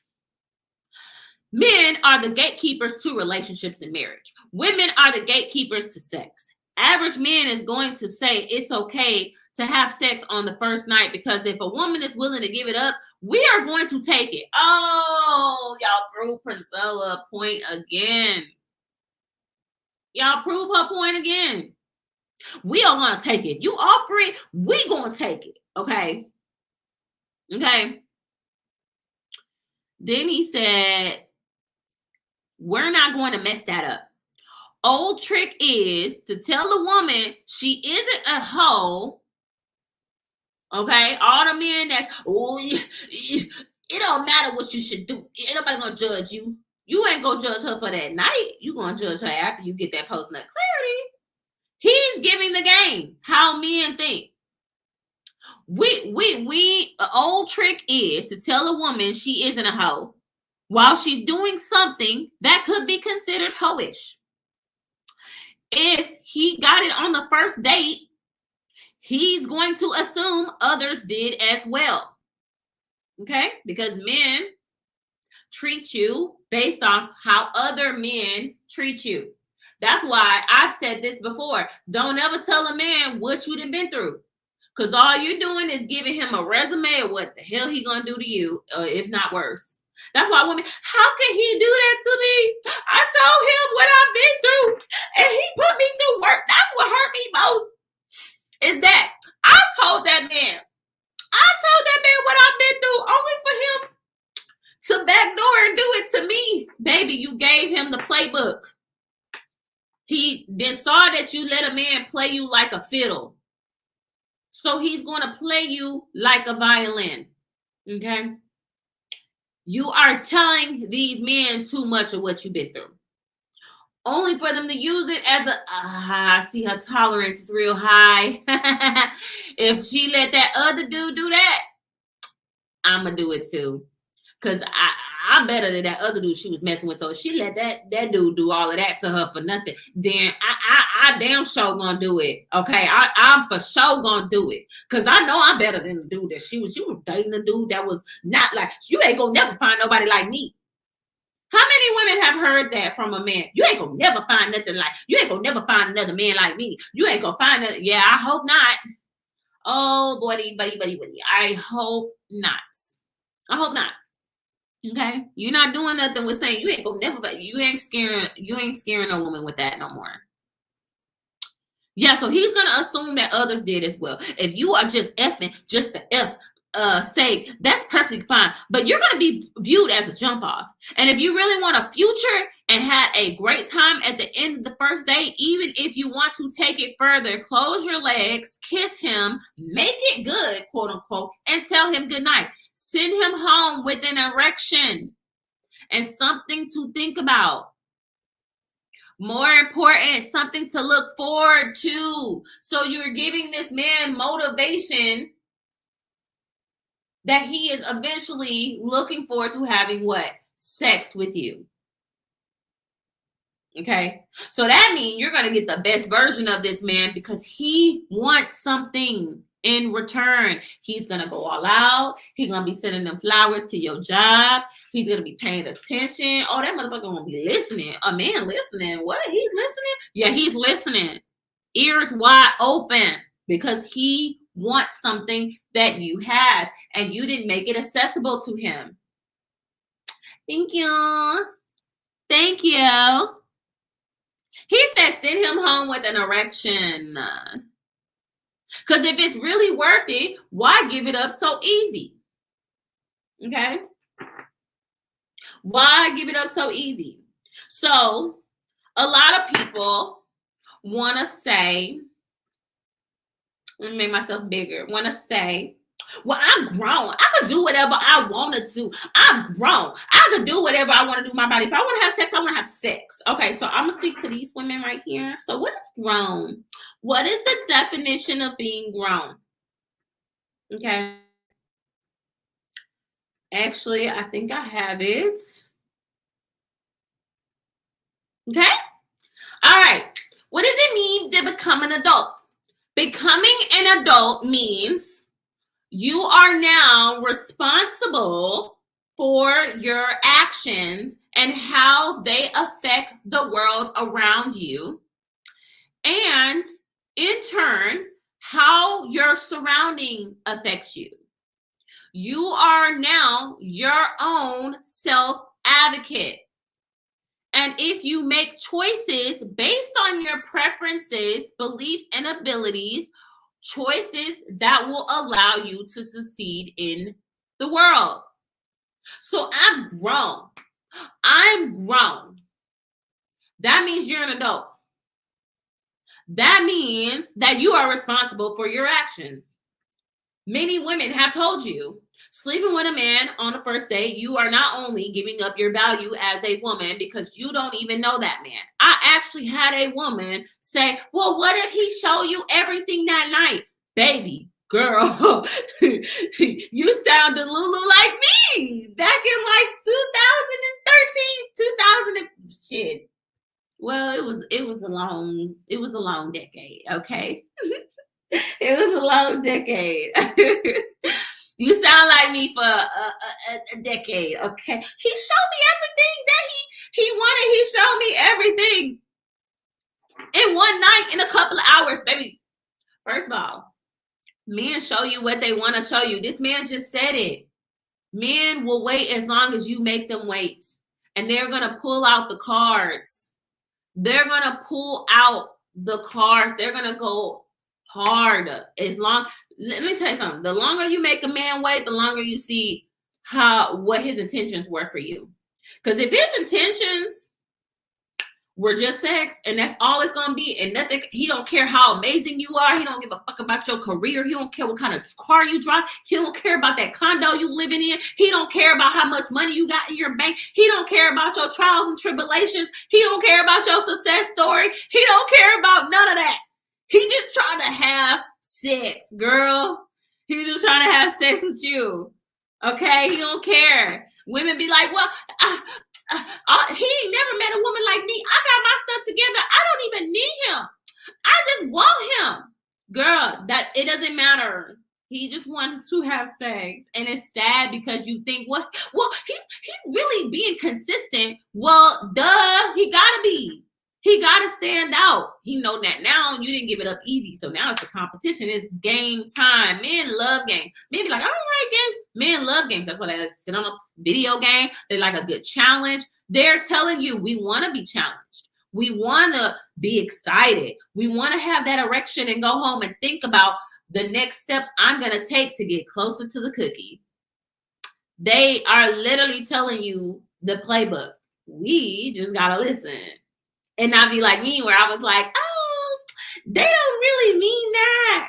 They don't really mean that. They just, no, he treats me better than the last dude treat me. So that means he really liked me. Stop comparing how Bobby treated you compared to Brad. Okay? That's where you get messed up. When you compare your past to your present, it kind of discombobulates what's actually in front of you. You'll be thinking Brad is the most best thing since the slice of bread, when really Bobby just wasn't shit. Brad ain't shit, but Bobby ain't shit. So you're comparing shit. Which shit smelled worse than the other? And then you can't tell apart that you're really just dealing with shit. So that was my mentality. I was like, well, he not treating me how this other dude treated me. He treated me so much better, so it must be different. No, he's not different at all. It's not. It's game. It's game. It's game. Okay. Okay. It's a thing called post-nut clarity that these men in the manosphere have accidentally been telling us about. Okay. They think that they really like you. They'll even say, I thought I was really feeling this girl. I really thought I liked her. And then we had sex and I was disgusted. I literally sat on panels with men who said they felt disgusted after sleeping with a woman. Jay Prince still in the... Jay Prince, are you still in the chat? Are you still in the chat, Jay Prince? Where you at? Where you at, Jay Prince? Wasn't that you? Wasn't you one of the men that said that? I done slept with a woman. I thought she was bad. And then after I hit, he said he timed out. Y'all, let's not. We need Jay Prince to show us the bandit's ways, okay? Jay Prince, you're not timed out. Okay. Jay Prince, yes, that was me. Jay Prince. I'm gonna drop the link after I kind of finish mine. But Jay Prince, I want you to come up here and tell the ladies how you pursued a woman. You pursued a woman, okay? You thought you really liked her. You went all out for her. You thought she was bad. Then you had sex with her and you felt disgusted. The attraction level actually goes down after a man has had sex with you. Because what is motivating him? What is motivating him to stay around? He's going to hit a few times. He ain't going to just hit once. Like, what you mean? Like, I ain't about to just leave the dessert there. I took one bite of dessert. You think I ain't going to finish the dessert until ain't no dessert left? Okay? You ever got a piece of cheesecake and took one bite and was like, cheesecake is good. I've been waiting for this cheesecake all day. You ever crave a dessert and you ate the dessert? You're not going to just take one bite of dessert and not use up the dessert until ain't nothing left. And then now they're like, well, you ate all the dessert and you didn't leave anything. You just going to leave now? And it's like, yeah, bitch, I didn't ate until I couldn't eat and I'm full. I'm moving on to the next thing. This piece of pie right here, though, I ain't never had that piece of pie. That's how men look at women. You the cheesecake. Now he want a piece of pie. He didn't ate all the cheesecake, okay? You didn't gave him everything you could get as man. He didn't use you up and he didn't ate the cheesecake. He didn't leave no damn crumb. He didn't lick the plate clean. And now you feeling depleted and shit because you ain't got shit on your plate no more. You ain't got shit on your plate no more. So now he about to, the cheesecake was good and I'm full off of the cheesecake. I don't want no more cheesecake because all you serve is cheesecake over here. I want some pie. I want to see what that apple pie is tasting like. Then he goes to the apple pie. Oh, I'm having so much fun with this apple pie. Oh, Dutch chocolate cake over there. I want to see what that tastes like too. That tastes good. That ain't my type, but I want to see what that chocolate cake tastes like. I don't really like the chocolate cake. Let me make sure. Okay, no, I don't want that chocolate cake no more. Let me go back to the pie. Because I miss that pie. I miss that pie. Oh, the pie don't want me. Let me see if cheesecake still around. Let me see if the cheesecake still around. I'm getting fat and full and nobody's serving me plates no more. I done hit the wall. Let me see if the cheesecake is still around and serve me some cheesecake. I know I didn't left no crumbs left for her, but maybe she'll still serve me the cheesecake because ain't nobody else took the cheesecake because she's so goddamn damaged about how I left her. Maybe she's still sticking around for me to eat up the cheesecake again. That's how men think, guys. I didn't crack the code. I think I'm gonna use food. I didn't crack the code. All right, let me get back. Let me get back to being grown, okay? Because a lot of people want to say, you know, I could do whatever I want to do, okay? That's my choice, okay? But, and they want to say, I'm liberated. I'm sexually liberated as a woman. I don't have to, do we even know what sexual liberation is? Let's see what sexual liberation is. I pulled up this tab right here. I'm gonna make it even bigger. I pulled up this tab right here. So there's like 5 parts to this, okay? 5 parts, okay? 1, name and dismantle systems of oppression. Why would you oppress yourself in your body? Okay? Why would you oppress yourself by giving it to a man? Okay, they're saying name and dismantle systems of oppression. Acknowledging the system means that there is nothing wrong with us for experiencing ourselves sexually. That doesn't mean always sleeping with a man. That can mean you dressing and exploring your sexuality as a woman, or touching yourself, or, you know, pleasing yourself. Like, there should be no shame in doing that, okay? 2, acknowledge and explore shame. Shame surrounding sexual expression can be deep, okay? And let's see. Exploring the shame associated with sexual expression deepens our liberation. So if a woman likes sex, that doesn't mean that she can be reckless with it. That means she can say, hey, I actually enjoy sex. I enjoy my sexuality. Women think it's reckless. Okay. 3, practice talking about sex. Many people feel uncomfortable talking about sex, whether it's with friends or a significant other.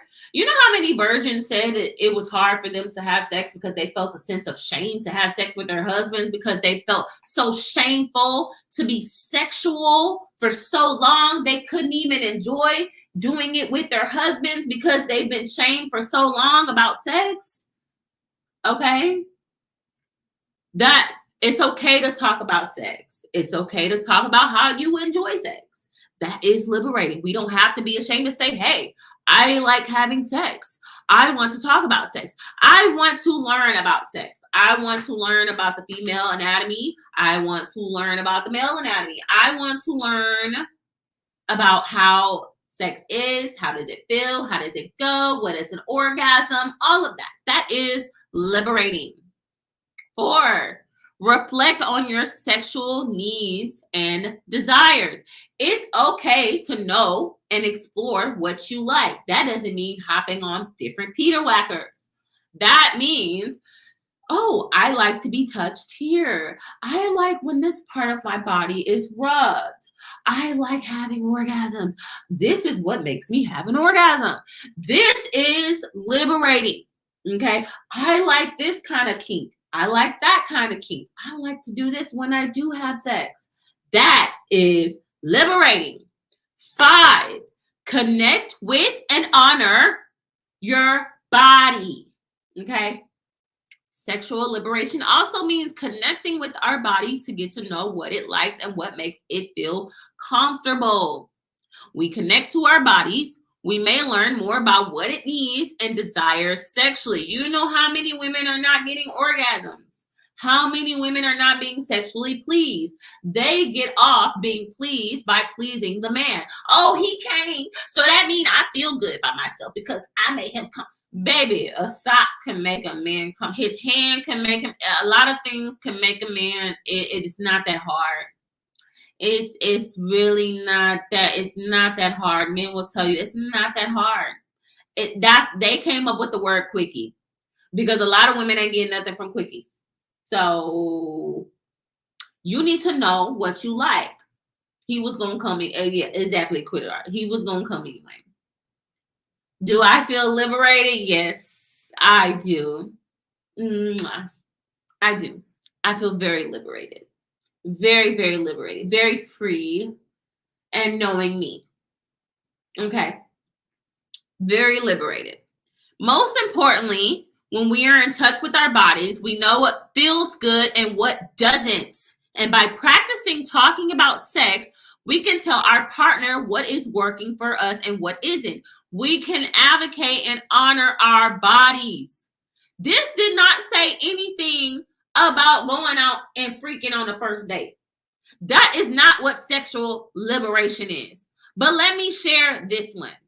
Are you a risk taker or just reckless? Okay. Look at Jay Prince. We give women quickies when we are tired of screwing the same woman. Y'all, they telling on themselves, okay? Just let them talk. It's great. I love the perspective, Jay Prince. Thank you. So, here are 4 traits that risk takers should keep an eye on. 1, sensation seeking. People prone to extreme risk taking in their professional lives typically crave sensation in their everyday lives. So, if you never had slept with anybody on the first date, you may say, well, I wonder what it'd be like if I did, because like, what would happen next? I mean, I just want to see what happens, you know? I just want to see what happens. You know, maybe it can work out. You know, those 1% of those people said, I slept with my man on the first date. And now they married for like 45 years plus. Maybe that'll be me out of all people in this world. Out of all the stats and how it ended and all the things that men have said, I just somehow is going to magically be that woman. Okay. 2, concern about consequences. Reckless may be an issue for people who don't have a great deal of concern for consequences. So the consequence of us telling women to put value on yourself, because if you want this man to take you serious, you would not sleep with him. You would show him that you are not just something easily to, get, and that he needs to put value on you. And if not, he's not going to, because some men are just not going to put value on you no matter how long you make them wait. They don't care. They don't care. They'll wait. The longer you make a man wait, the more you'll know what his intentions are for you. Okay. So the consequences of sleeping with a person the first night, you can catch something. Okay. And not only STIs or STDs, but let's talk about those demonic energies. Okay. You can catch a soul tie. You can catch a soul tie. So,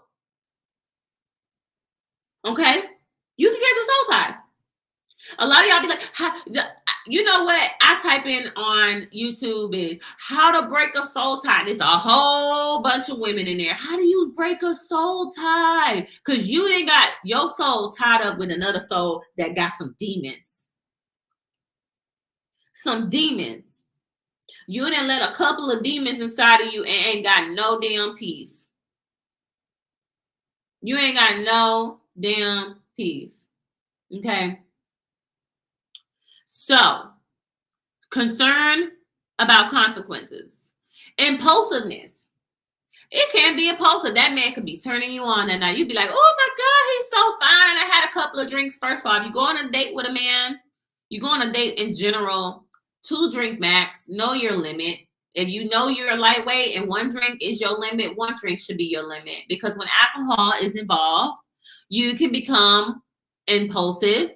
And it says people who have issues with willpower, and it's hard to have willpower when you're a little drunk, who tend to make decisions quickly without doing the necessary research or investigation, are typically more prone to making reckless decisions than those who are more disciplined. Okay? Be a little bit more disciplined. 4, denial. Reckless decision makers have higher levels of denial. It don't matter if you sleep on a first date. He was going to leave anyway. He was going to leave. So that's you telling yourself that what you did was okay. It don't matter if you waited 90 days or a year. He was going to leave. So you're in denial that you didn't take the time to get to know this man before you lay down and gave him your body. Okay. So no, they prefer not to face the reality of their choices. Instead, they ignore, fall out, or make excuses for why a particular decision didn't work out. He was going to leave anyway. Okay. Thanks, Mimi. I'm still going to wake you up. I'm still going to wake you up. Not getting drunk. I got to get the place tonight. I'm going to be a dope podcast. Thank you. Okay. And then that was it for 4. Okay. Then I want to go into why celibacy is important. I feel like a lot of people said that they felt like I had this certain glow to me. Okay. They're like, what is it that you're doing, baby? I'm being celibate. Hold on. Before I get into celibacy talk, I'm gonna invite whoever wants to come up. I'm gonna drop the link.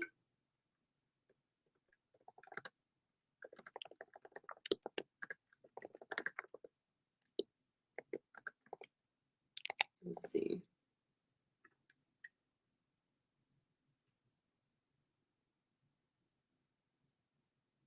Okay. I pinned it to the top as well. Hey, big bad boy. I haven't seen you in a minute. Celibacy, let me tell you something about celibacy. It's protection. It is the best protection you are going to get. Okay. I was celibate for 4 years and I never felt better. When you are celibate, is celibacy? Am I saying that right? Am I saying that right? I'm just saying, when I was celibate for 4 years, I was able to focus fully on myself. I felt a sense of like energy cleansing, because when you have sex with somebody, you're taking on their energy. You are taking on everything that they're dealing with. You're going to start dealing with it. A lot of people are like, oh my God. You know what? What's funny? I had a friend when I was celibate, right? Oh, girl, I don't know how you do it. Like, what? I can't even go 3 months. Like, I can't even go 3 months without having sex. I don't even know how you do it until she hit that moment. Where she was like, oh my God, I need some healing. I can't even. She went through her own celibate journey. It is something empowering as a woman when you withhold your sexual energy within yourself and not give it to a man. That's why when men hear, oh, she's celibate, oh, she a virgin, she never gave that energy to nobody. She got all that pent up energy. She gonna give it all to me so I could use it. Yeah, that's a challenge for a lot of men. It's a glow to the celibacy. So people do see their own soul ties. They do.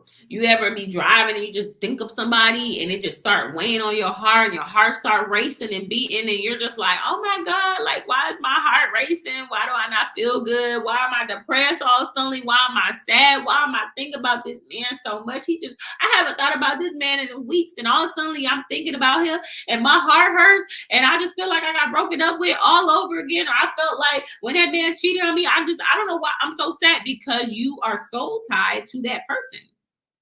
One of the ways to break a soul tie is by going celibate and healing yourself within, taking the time with yourself, okay? Accepting what the truth is about that person. Because sometimes we reflect on all the good that this person has showed us. Well, I remember when he sent flowers to my job and I was smiling and I was happy. But you got to actually look at the person for who they are and what they're showing you now. You can't go back down memory lane and get stuck on what he was showing you when he wanted to show you the best version of himself. You got to accept what he is showing you now, or what he was showing you before, what led up to the relationship breaking up. Once you come to that realization that, hey, this man was not who he said he was, I have to accept the reality of that. I got to accept the reality of that. Okay? Because you holding on to the why. I feel like a lot of women are not able to break this soul tie because of the why. You need that why. You need that why. That closure you think you're looking for, you're not going to get that. You're not going to get it. It will never be what you think it is, because you got to ask yourself, what closure am I looking for from this person? You got to do that closure yourself. They said, damn that torture. No, not torture. Sorry, I'm reading y'all comments. I wouldn't touch a virgin 1 million, just me. Well, as long as you know. As long as you know. But I think celibacy is beautiful. I think it's something that it is hard to do once you feel like you've been exposed out there. You think you're missing out. But you need to. And now when I look at women who are out there just getting it and living, it's like I literally watch the, like, I wouldn't even say progression of how this relationship, because I've watched women where they're like, oh my God, I'm talking to this dude, I'm dating, I'm having fun, I'm living my life, I'm doing what I want to do. And then a whole year later, they're like, oh my God, I'm burned out. I just need to be to myself. I don't even want to date nobody no more. I'm about to cut off all these dudes because it's just a lot. I need to heal more. Baby, when did you find that out? Because last year I was trying to tell you, I think you should take time for yourself, and you didn't want to listen. You wanted to go out and just get out here and spin the block, and you just kept piling on demons in your body, in your soul. And now you then finally got to the point where you're like, oh my God. Oh my God, please help me in these demons. Look, let me know when you're ready to come up. Give me a thumbs up, because I want you to tell me about this post-nut clarity. You good? Okay. What's going on? Hey, Jay Prince. Hey. How are you? I'm pretty good. How are you? Y'all was distracting me. Y'all was fighting in the comment section. Uh-huh. Uh-huh. So I came up with a strategy, right? Okay. The same thing that, like, because Priscilla is making rounds and statements and stuff, and a lot of women starting to listen to her. They starting to adopt that thug ass nigga. No, just playing Priscilla's way of doing things. Okay. So I decided to do with my fellas is that just like God gave women power, God also gave us men power. And what makes women have power is the thirst that from men that wanting to have that vagina. Once you remove, we got to take self-accountability. And just like you said earlier, we can get off with a sock. Men in prison do it all the time with fifis. They call fifis. And we can make a nice wet vagina, tight and everything, warm and everything. So, right. So if men can go in prison, not all men do some gay stuff, but it's a lot of men that go long years in prison without coochie. And then a lot of those men, when they do get out, they become very powerful. Like a lot of men I know that got out of prison, they be real focused. They get their money up. I got cousins of them that's felonies. I've been in jail a lot. I'm doing my thing. So I'm telling men, pussy don't have vagina if you want it. And the purpose of posting up clarity is typically thinking with our dicks. Once men stop thinking with their dicks and being led by our dicks, because right now, what y'all typically saying is y'all weaponizing our thirst against us, and y'all not wrong for that. Y'all not wrong. So when you keep saying that, when you keep your legs closed, men would do a lot. True, but that's only if the man want it.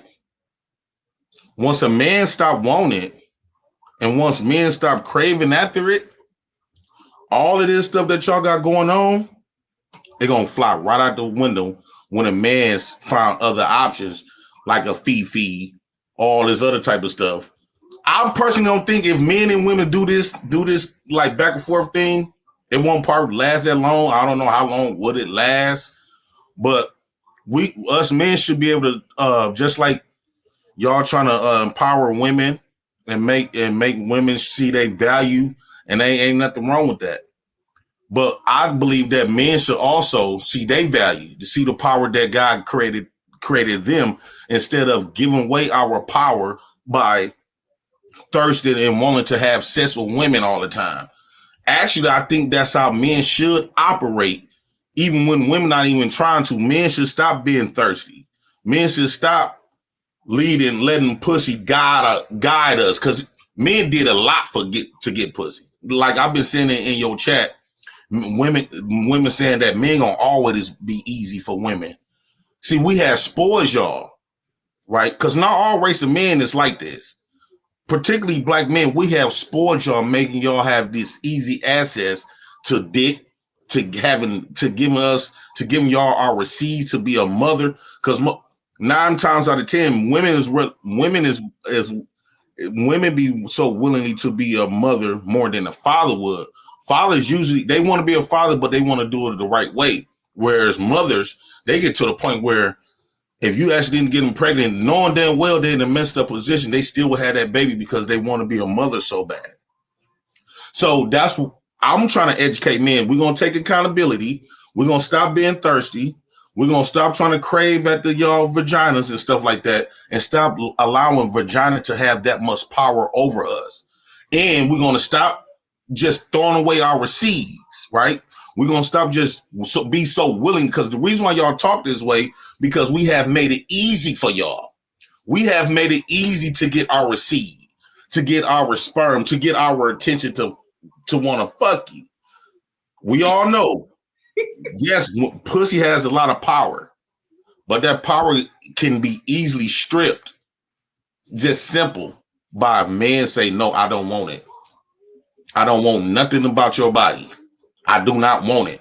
I had experienced this with a woman that like how you saying, she was a beautiful woman, and she tried to give me some coochie. We was laying in bed, and I told her no.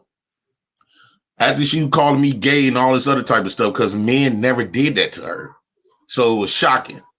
But after I did that, at that point, I had more control over her. And she would treat me like a real man, whereas she would treat them other dudes that she been with like an ordinary Joe. It's just another nigga wants some ass because she look good. So you only she had respect for me. But it sounded like you only said no to be strategic over her compared to the other men who wanted her. So you felt like you gotta do something a little different than the other. I was trying to pimp on them. She my baby mama, and it was another chick. And I managed to achieve and stuff like that. But what I'm saying, I want to ask you this before you get too far into it. Feisty Goddess asked a good question. What power do men have? Because you said that we got to find out women found their power. What power do men have? Men, the power that men have, especially with their dicks, because at the end of the day, dick is power, right? That's life. Dick represents life. You said your penis is life. How? Yeah, because it holds the seed of people. We all came from a dick. We was birthed by our mamas.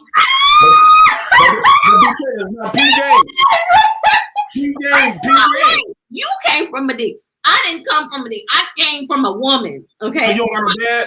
I came from a woman. Okay. So what's the purpose of sperm banks? Of course, energy come from a woman. The womb is in a woman. What do you think sperm base is? Why you think they pay us? Why you think? Because why you think they don't pay for? Well, I don't know, but why you think they trying to pay us money to get our sperm? They don't pay.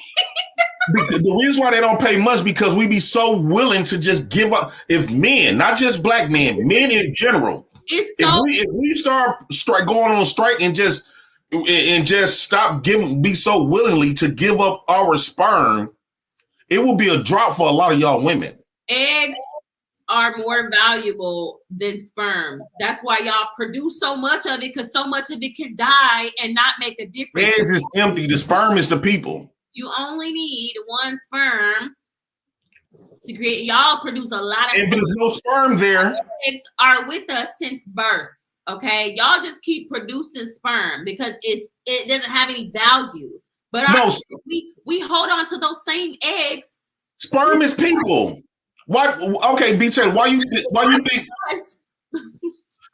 BT, why you think y'all always tell us, like our aunties, mamas, cousins, them say, well, did you give her your sperm? Stop complaining about child support. You got her pregnant. You gave her the baby, right? So that means we carries the baby in our sperm is the baby. We didn't start off with a sperm. Hey, friends, y'all don't. We didn't start off as no egg. So you telling me every time you come, you having abortions? Absolutely. Sperms, we have 3 million sperm. Those are some sperms landing in the egg, some don't. But what I'm saying is we all started from the sperm. Women cannot produce on their own. Y'all are the land and we are the gardeners. We put our seed inside of the land. Don't get me wrong, we need women and men to create life. That's the original family, the first Trinity, mother, father, and child.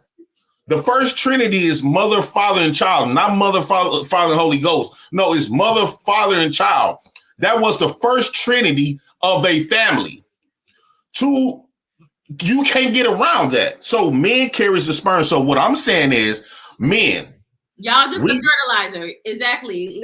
Well, that's some words that terminology to make women feel good because they want to believe that they created us by themselves. Thank you, Big Bad Bull, for being. Shout out to Big Bad Bull. All I'm saying is, B. Taylor, is that we're gonna this cool what Priscilla is teaching y'all, but I'm trying to make men become aware that you powerful as well. Women is not the only one that's powerful. What? They want a piece of you too. Where's the power that men? I don't understand. In life. But y'all not only the power that we have on earth, meaning that we live in. This is what I want to say, B. Taylor. This would have been a woman's world, y'all will be winning. This is a male-dominated world. We don't need y'all to work. That's why we're all losing. No, y'all winning because of us. No. We are all losing under the patriarchy because men are suffering under the patriarchy. Women are suffering. Men, especially black men, are suffering because you are oppressed, which makes black women even more oppressed. Women are oppressed in general. And then you're under this system where you have all these pressures put on you as a man and a black man that you cannot uphold. Right? I'm not talking about that. I'm not talking because I like what Priscilla is talking about because me and Priscilla was on. We see eye to eye on that when she talked about the fiat currency. So we talking about the original way. We ain't talking about race or nothing. We talking about men and women. So when you talk about men and women, this is the world that's built by men because women don't have the strength to build no world. I wouldn't want to live in a world where women built it. Y'all be saying y'all built the world. A lot of y'all were forced to build because a lot of y'all are lazy. We had a society way before America.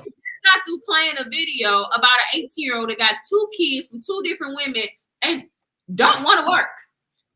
Jay Prince, you can't tell me a lot of these men don't want to work. They don't want to work. We already admit that we gonna hold ourselves accountable. So what I'm trying to get men to do, not just black men, not just black men. wait, you do admit that there are a lot of men who don't want to work. So therefore, if it's a lot of men who don't want to work, a lot of men were forced to be put to work to build this world by the men that are higher up and actually controlling. The world was already built before white men took over. Black men been ruling stuff way before the white man even was thought of. We already had a society way before. And where is it? You got to go to all the African places, even here in Americas. Black people had a society here. Yes, it got taken over. But what I'm saying is every man gets their day. How did y'all let a group of men come in and shake y'all shit up if it was so strong? Every dog has their day. You can't win them all. Black men been winning for a long time, thousands and thousands of years, way longer than a white man ever ran the work. Well, they ran this country. So all I'm saying is we don't need women to work. We don't need women to build men don't count on women to build our society. Men don't count on women for us to get wealth. We don't count on y'all for that. The only thing we count on women to do is for them to get on their backs, slide them panties to the side, spread their legs, and let me insert my babies inside of them. Since they can't have babies, they pointless. A woman that can't have babies, she is pointless. No. A woman who can't have babies is pointless to you because you cannot use her as something that you want to use to reproduce. Like Priscilla said, that's y'all main goal in nature is to produce and fuck. Okay. That's why you're here. That's why I'm here. That's why Priscilla's here. Hold on. That doesn't mean that she is useless. She just cannot give you something that you're trying to use her up for. So she ain't no value to you because she can't give you what you're trying to use her for. So y'all use it for their wounds, right? That don't mean that she can't have no value. Just because a woman is not creating in her womb doesn't mean she can't create up here. It just doesn't bring you value because your nature is to fuck and create kids. Okay, don't nobody remember the women thousands of years ago that couldn't have babies. You know why? Because they didn't have babies. There were women that couldn't have babies lots of years ago, back in great-great-great-grandma and grandpa in them days. The reason why we are remembered because we come from the women that was eligible to have babies. Having to be able to create life is a privilege. So wait, hold on, Jay Prince, stay right there. I'm glad you said that. So Jay Prince hold on for a second. I gotta show you. Okay, this is like my horrible version of a triangle, right? This is a triangle. Yeah. Okay.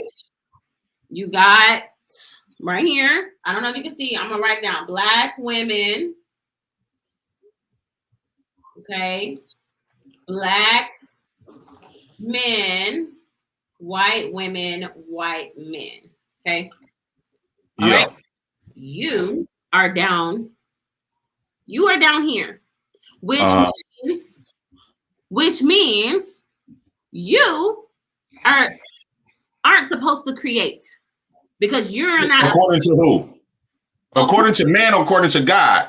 Okay, so let's talk about. Because God still let me create 3 babies. I might got more kids out there. But you're saying that not every woman or not every person. I'm saying by God. It was a privilege to give birth, right? That means from God. It was a privilege for a man to get a woman to pass on his seed. Jay Prince, really on this hierarchy, you're not even supposed to be producing. Like Priscilla say, that fiat, that's a fiat type of way. That is a newer concept. And that newer concept, that's just man-made. What I'm saying is for women that can't have kids, let's say that woman got all her money together. She ain't suffering at all. She rich. She got a big house, everything. God say for some of these women that you can't have babies. So she trying to do everything her possibility, everything to have a baby. And God will not let that woman have a baby. Whereas my broke ass got tons of kids. Daddy's girl said something. According to God, you should be calling that mother your wife. So if we want to bring up the Bible, you can't just take parts of the Bible. No, I didn't bring up the Bible. I said God. I don't rock with the Bible. You don't rock with the Bible. So where are you getting your information from about God? I get my information from God by the relationship that I have with God, that is speak to me through common sense. Common sense tell me that there's some people that can have kids, and there's some people that cannot. Wait, but the Bible is the one that said produce and multiply. No, people were producing way before the Bible even came about. It was people fucking and having babies way before the Christianity Bible ever was thought of. And like you asked me, I was married before? Have I ever put a ring on a woman's finger? I was engaged when I was 21 years old, and I was engaged for 5 years. She was actually from Galveston, Texas. Beautiful woman. I kept holding back because we had a conversation. I didn't want to be with no woman I didn't want to marry no woman that couldn't have my children, because all I was going to do was cheat on her. If she couldn't have if she couldn't have no children, and I was young too, which I met her, I seen her again, she still don't have children. So which tells me that she couldn't have kids. All I would have did was start having babies on her. So wait, hold on. Are you saying that she's not in a good position being not one of your baby mamas? Because that's what she would have been. She cannot, and she feel real bad about herself about this too. She can, like, when she started seeing me having babies after we broke up, and she started seeing, at first she was blaming it on me that I can have kids, because she used to tell me that she used to get pregnant in miscarriage. So when after like a couple of years, she started seeing that I had kids. Her whole world, she actually wanted to delete my youngest baby. She wanted to harm my baby mama when she was pregnant with my youngest baby, because she was so jealous that these women was able to give me babies and she could never. Women that could give babies has way more currency. That's their value. To who? To men that want families. We want women to have a family. To see my legacy. Wait. So that means that y'all are like parasites, right? No, what? I don't know what a parasite is. Hold on, Jake Prince, I got you. What is a parasite? Men.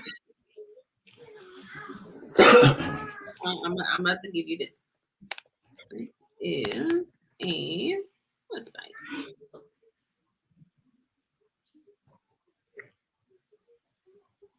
A parasite is an organism. You didn't know what it was neither. You had to look it up. No, I'm giving you the definition. Okay.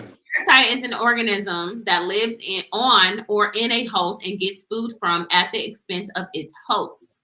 Parasites can cause disease to humans. So a parasite literally consumes and multiply. And when they cannot consume their host anymore, they move on to the next host. You are saying men. Yes, men that want families is a parasite. The one thing y'all ask for is to keep a full belly, and y'all want to produce. Y'all want to have. No, the first thing is, if this woman can produce my family. If a woman cannot produce my family, what are we talking here? Yeah, we can fuck all day, but the sex with this woman is like, when I was with her 5 years, it was pointless. All we was doing was fucking. After the first year, I got tired of it. That is what parasites do. They use you up, and they produce as much as they can, and then they move and they consume. So you're consuming that woman and her resources that she can give to you. What resources? Go to a host that you cannot consume and use up and produce. You move on to the next host. What resources that she was given? Huh? She couldn't give babies. So what resources that she was given that meant something? That has some substance. If a woman, especially when you're a young men typically want a family. So if a woman can't produce that, she's not producing, she's pointless. She don't have no value outside of sex, and having sex with a woman that can't have kids, she pointless. That sex is pointless. Because you is made for a man. Women that can't have kids is made for a man that's older that can't have kids no more or tired of having kids. But we're parents, right? We're parents. So you have 3 lovely children. What happened with that? They gave you children. Mm-hmm. Why did you just stick to one? Why did you go and produce more with other people? Because I believe monogamy is man-made. Just like Priscilla talked about what's man-made, you know, monogamy was also man-made. Condoms, diseases is also man-made. They got a birthday. So before that birthday, what was we doing? We was doing a lot of fucking. We was creating a lot of babies. That's why we got billions of people on the planet, because we was doing a lot of fucking.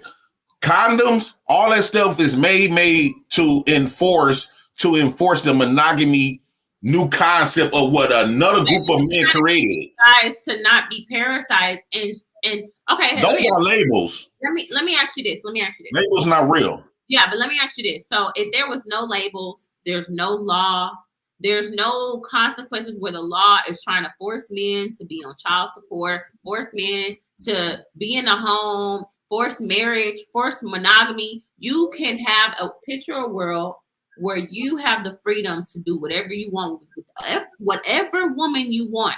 You can have kids. You don't have to stick around for them. The women are going to take care of those kids. You can move on to the next woman, and produce more. Does that sound like something that can be ideal? Because you're making a whole bunch of little J Princes. Well, my ideal, and I'm going to achieve this ideal like my daddy. But I'm going to do it. Wait, hold on. Berserk, I see you in the back. Can you give a thumbs up or turn on your camera so I can know that you're a real person? I'm gonna do something different from my dad. I want to buy land, build me an apartment building, and those apartment buildings gonna be strictly for my future baby mothers, right? Because I want to have more and more kids. You want to have more kids than the ones you already got. My dad has 14. Priscilla wins. I think the more kids that a man got is more masculine to me. I think the men with a lot of kids is more masculine to me because it shows that all of these women. Wait. Say that again. You said men, not you. Oh, excuse me. On camera. You said men who produce more kids are what? More masculine. Priscilla, you hear that, baby? They are. Because that shows that all of these women, especially like my dad, he got multiple baby mothers. That shows that all of these women see something in my father have his babies. Even when they know he had other babies. Those women were still willing, including my mother, was still willing to give my dad more babies. So yes, when I see men with a lot of kids like my father that has 14, I see a real masculine man. I don't look at men with a lot of money masculine. I look at men that has more children. Because it shows that the women value something about this man. Because not all men is eligible to have all of these children. What makes you eligible? Because I'm like my daddy. I got that swag. I got a persona that women adore by me to make them want to just slip off their panties every once in a blue moon and have my babies. What are you giving these women other than babies? I'm giving them emotional currency. I'm giving them emotional currency. Oatmeal pies. What are you giving them? What are you emotional currency. I'm giving them mental currency.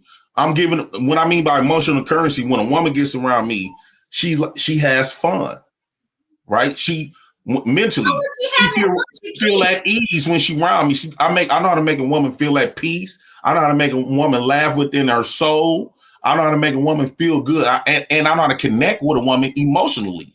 Yes, I do. I know how to connect with a woman emotionally. So when they get around me, and plus my personality. And when they get, it's not about how much money because I got a hot dog cart, they see me making $1,000 a night. It's not about none of that. It's about my personality, my character, and how I make that woman feel. Because most women goes off how a man makes them feel instead of what a man got in his wallet. That's why us thug niggas, us street niggas would pull all the bitches more than these niggas that got all of these degrees. The High Power Podcast say, sir, y'all are emotionally bankrupt. You can't give what you ain't got. You must have been seeing my videos because I've been calling out a lot of stuff on the woman's side of it. But yes, we can. We are not, y'all trying to feminize Priscilla. What are you doing? You comparing men and women and you weaponize our nature against us by us being different. Y'all want us to operate like a woman. Priscilla's whole argument is mad because men don't operate like a woman. This is the reason why we attract each other, because we are different. Men don't have the same type of mindset like a woman do. We don't view life the same way y'all view life. We are made differently. Wait, hold on, J Prince. Hold on. I got some people. I gotta make sure they good. Berserk, can you talk? Can you talk? Wait, you're on mute. Berserk. Yeah, can you hear me? Yeah. Okay. Okay. All right, y'all. Hey, all right. I'm bringing y'all up. If y'all want to give commentary, I just gotta make sure. Okay. The men are here. They want to talk. All I'm trying to tell the men is, I know these women is pretty, just like women know that we are handsome. If women can manage to get power and listen to Priscilla and say, women, we're gonna take accountability. We just not gonna fuck with them niggas no more until we get our strength and make these women work, make these niggas work for this shit and all this other stuff. All I'm telling men is, you have that same power. In fact, once you become sexually disciplined, that power that they talking about that they have goes right out the window. They gonna be begging you to what? Pay attention. How many times after the woman gave you some pussy and whatever, you don't want to fuck her no more, these women go crazy. They bust out your windows. They beat up the kids. They go crazy when you don't want to give them none. Wait, you're missing out on the fact that y'all then drug that woman through the mud, have promises, lied, manipulated, beat her down mentally, and then desert her after you then used her up where you can't use her no more. And then I had sex with a woman one time, and she used to like it be times where the women start after we have sex. Now she want to fuck all the time. I'm like, man, no. I be trying to find excuses not to fuck, and then she would go crazy. Okay, the man want to give commentary. Be telling if a man don't want you, knowing that you pretty right, you expect for men, all men to want to be with you, and the men say, no, I don't want you, B. Taylor. That will make you feel some type of way, and you're not gonna be able to let it go.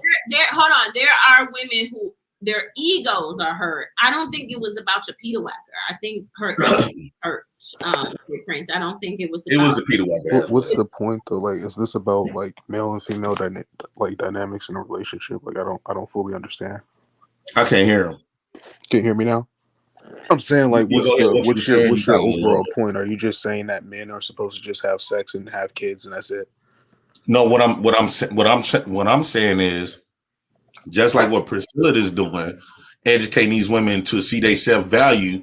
All I'm saying is that men, we have value as well. The reason why they are able to make these type of stuff to make us go crazy once they close their legs is because they're using our thirst against us. Once we stop craving at the women vagina, all of this stuff how they weaponize their booty against us will no longer work for them. Because when we become sexually disciplined, at that point they cannot manipulate us being thirsty. The only reason why they having this conversation is because men spending money. They be like, please, I need this pussy. I need this pussy. They using the thirst for men. But we can take that power away once we become sexually disciplined. So I mean, I'll speak for myself at least. I don't have this like I'm not an animal. I have like rationality, like I can control myself. So like women don't have this special like control over me. I mean, like, yeah, if I had like a lady, I would want to like, you know, please her and things like that. But it's not like I'm an animal and I just want to fuck all the time. So like I think you're kind of like approaching this from the aspect like you're acting as if men are just animals and we just need to fuck and we'll do anything for the pussy. Like, no, there are men that have like character and standards. Yes, but you speaking anecdotal. When you look at those Instagram models, they getting millions of views, money, OnlyFans, strippers, niggas is throwing these women making all of this money because we are sexually undisciplined. A lot of men are. And True, all but I'm not saying all is, men. just like Priscilla teaching their women to see value within themselves and stop just giving their pussy up to us. All I'm saying in reverse, what's wrong with teaching you talking anecdotally? Primarily, this stuff is happening where men is going crazy over these women. And all I'm telling men is, men, take ownership, take accountability. One, stop being sexually deviant and sexually thirsty. Two, preserve your seed.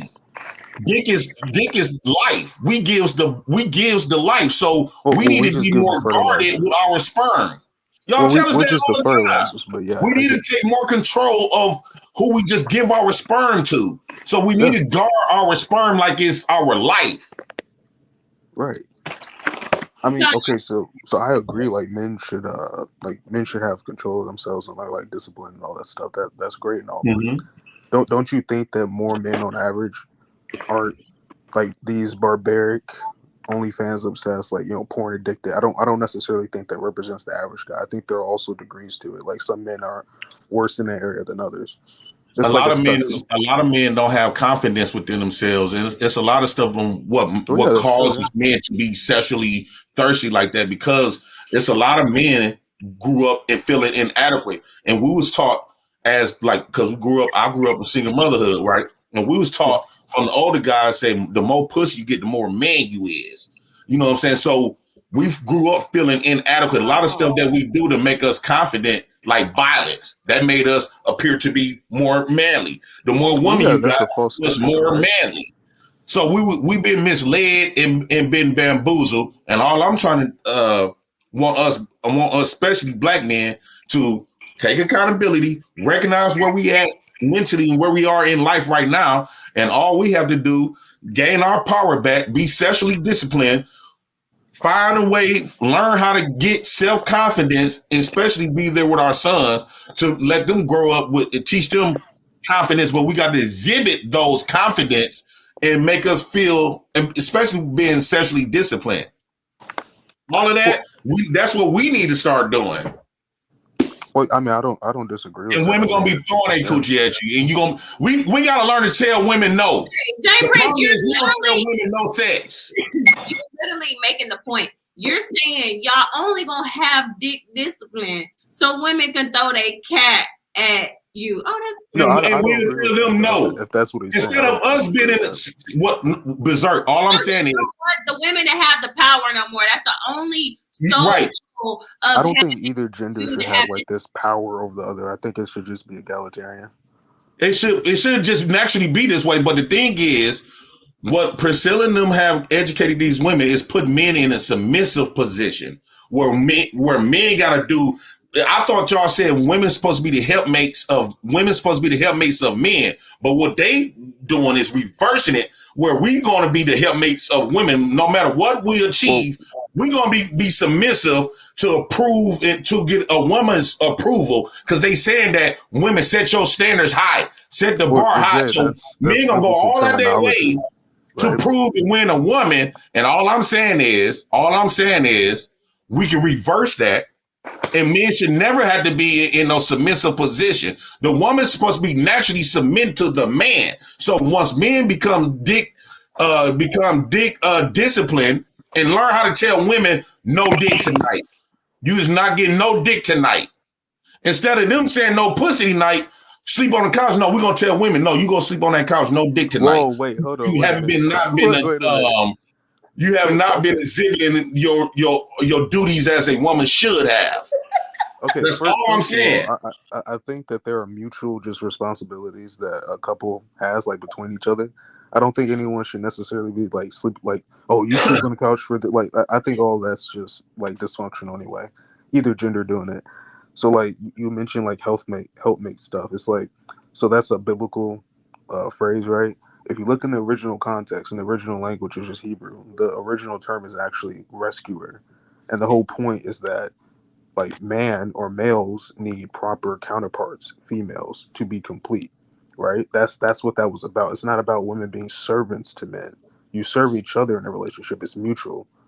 So if you're gonna, like, I know it's people in the culture, like they'll use biblical But they're not talking about terminology, but mutual they don't use it properly in context. Dirk, see, you're not realizing where we at between men and women, especially black men and black women.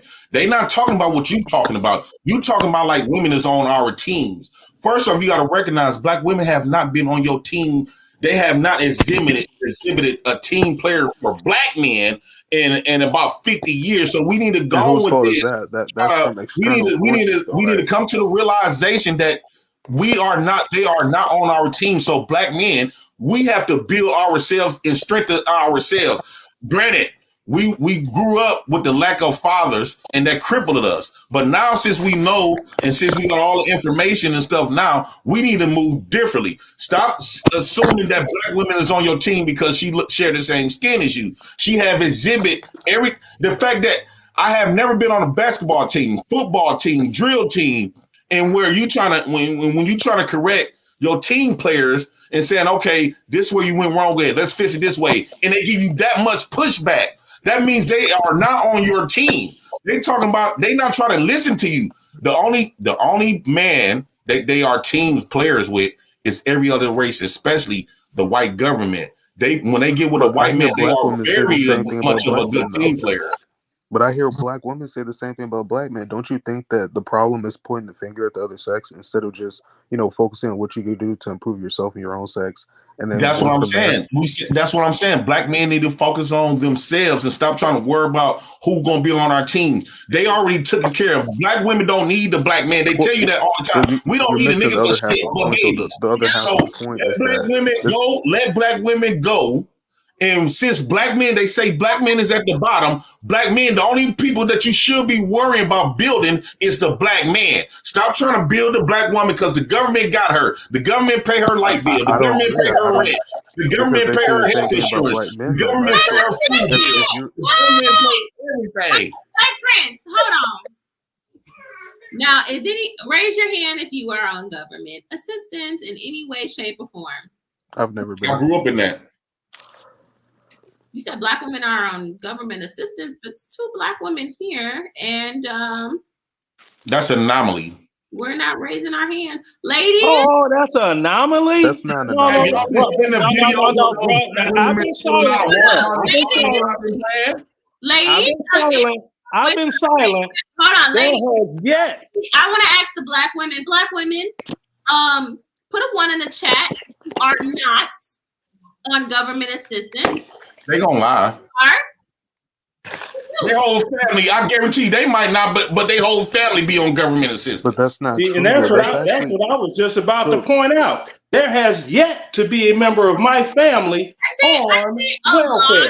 Wait, hold on. I see a lot. We mess up that when men clash with each other, like there's no clash.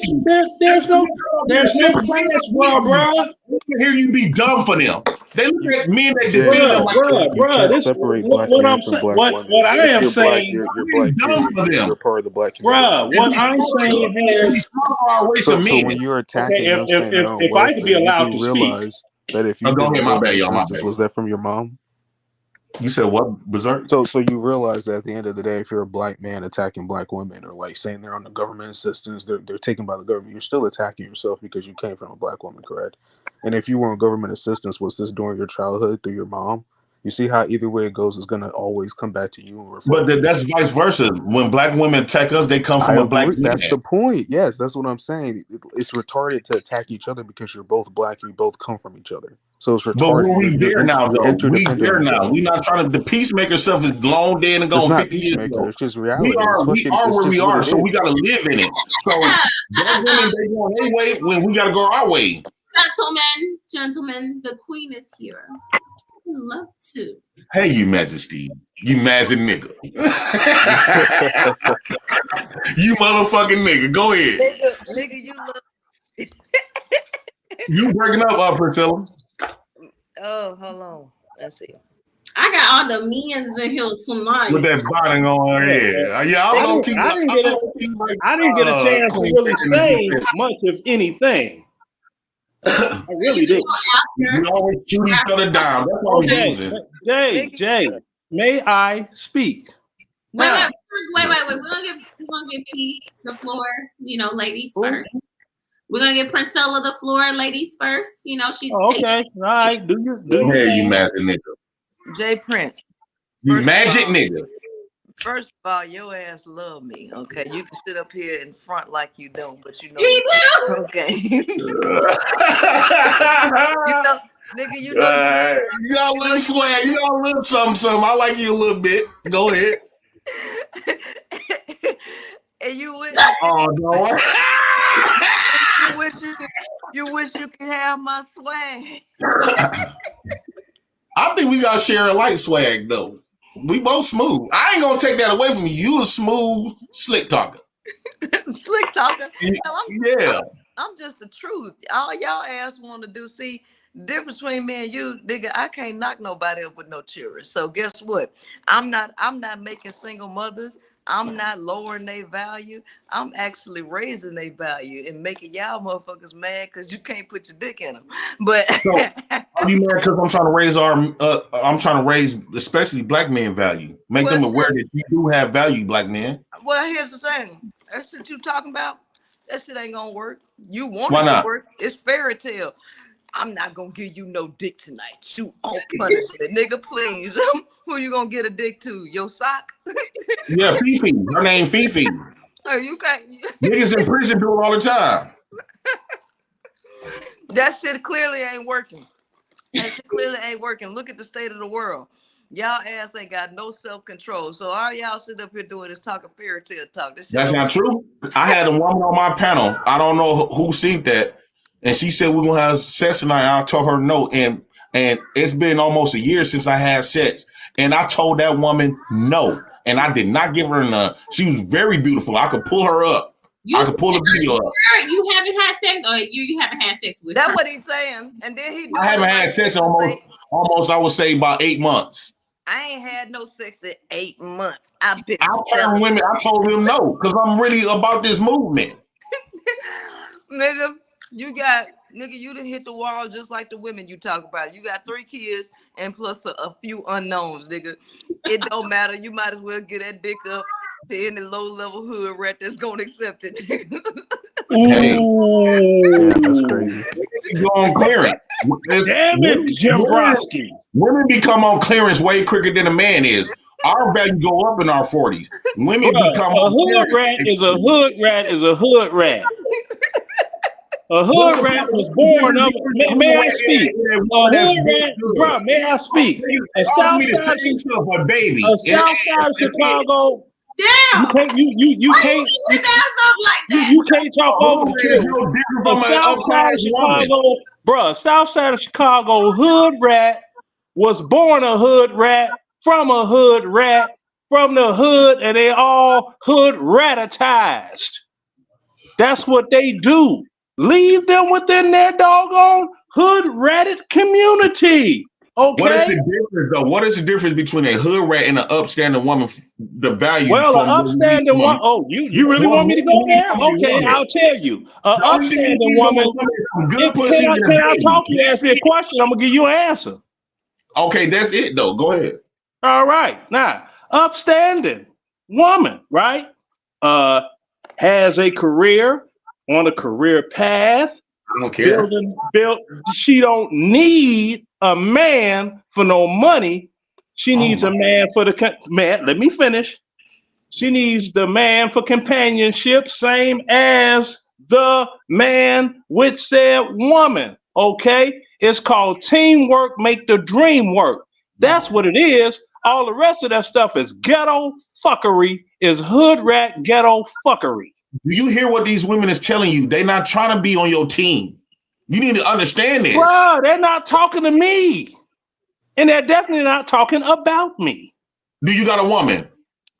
No. Why? Because she want to operate on what? Bruh, I done been married. Okay, see, you doing the talk over, bruh. Don't talk over me. Don't talk over me. Okay, I know you upset because I'm running up. Go ahead, OG. No, you ain't running nothing but your mouth. Nah, number one, married, been there, done that. I got a whole set of friends. We get together and do what we do when we do what we do. We are all older people. We are set in our ways. We are settled. We ain't trying to get all like that. And I'll tell you why. Because we all have all of our homes and all of our everything. We got our wills made out. All of that goes to the child that we designated or children for to go to. And we're not trying to get legally married, which would mess up our end life plan for the foundation we laid for our children. Next. And what I'm trying to tell you, you can't tell me. Okay, let me say this. What they view black men is, as long as you willing to tolerate with their bullshit, ignore, don't hold them accountable, be their dummy, be their fool. If you ain't doing none of that or throw your life away for them, if you ain't trying to do none of that, they not fucking with you. Yeah, okay, the last time that you were married before you made a baby was when? That marriage stuff is played as outdated. Why don't you just say never? Because I was married, bruh. I was married before I became a father. I'm a stay-at-home wife now. So how you gonna be married to a woman? These women are saying, "I'm not gonna stay at home. I want to make my own money." Marriage, bruh.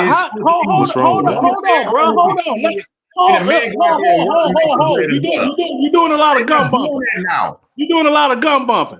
Now, you're doing a lot of gum bumping, bruh. How the hell I'm gonna have a stay-at-home wife when both of us are active duty Army? Duh. Oh, you ain't know about that part, huh?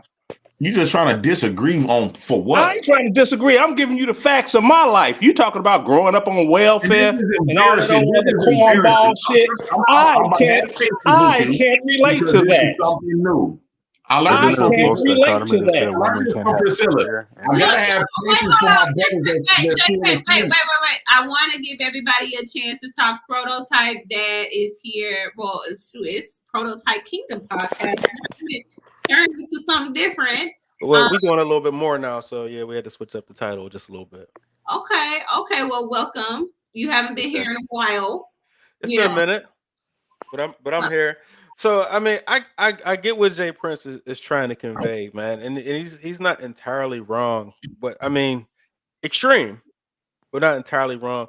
Berserk, I heard some of your points too, and you're not entirely wrong either, but if you guys could merge and meet in the middle, I think we could come along, you know what I'm saying, some good advice based off of both of your points, like, you know what I'm saying, as far as being a teammate and not being against each other, because it's kind of pointless to be against each other, and as well as Jay Prince understanding what a woman's mission really is when it comes to men and how they use and manipulate us sometimes, or you know what I'm saying, just understanding what their true is. They just all the time. They manipulate us all the time. Right. I mean, I understand that, but I'm saying like it's like both of y'all ideas need to merge in a less extreme way. You know what I'm saying? Berserk, don't be so gullible, and Jay Prince, don't be so extreme. Like every woman's not out to get you.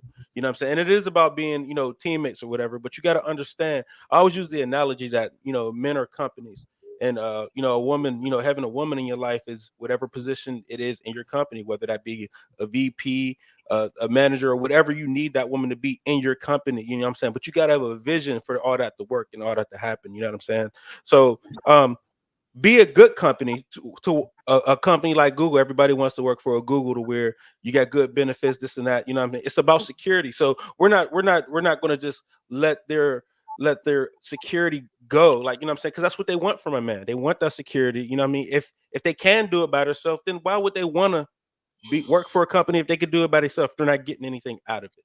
You know what I'm saying? Bingo. So I understand a huge bit of that. You know what I'm saying? Even when it comes to children, men need to understand that the children is his instead of that woman's. Like, she is sacrificing herself to have these children.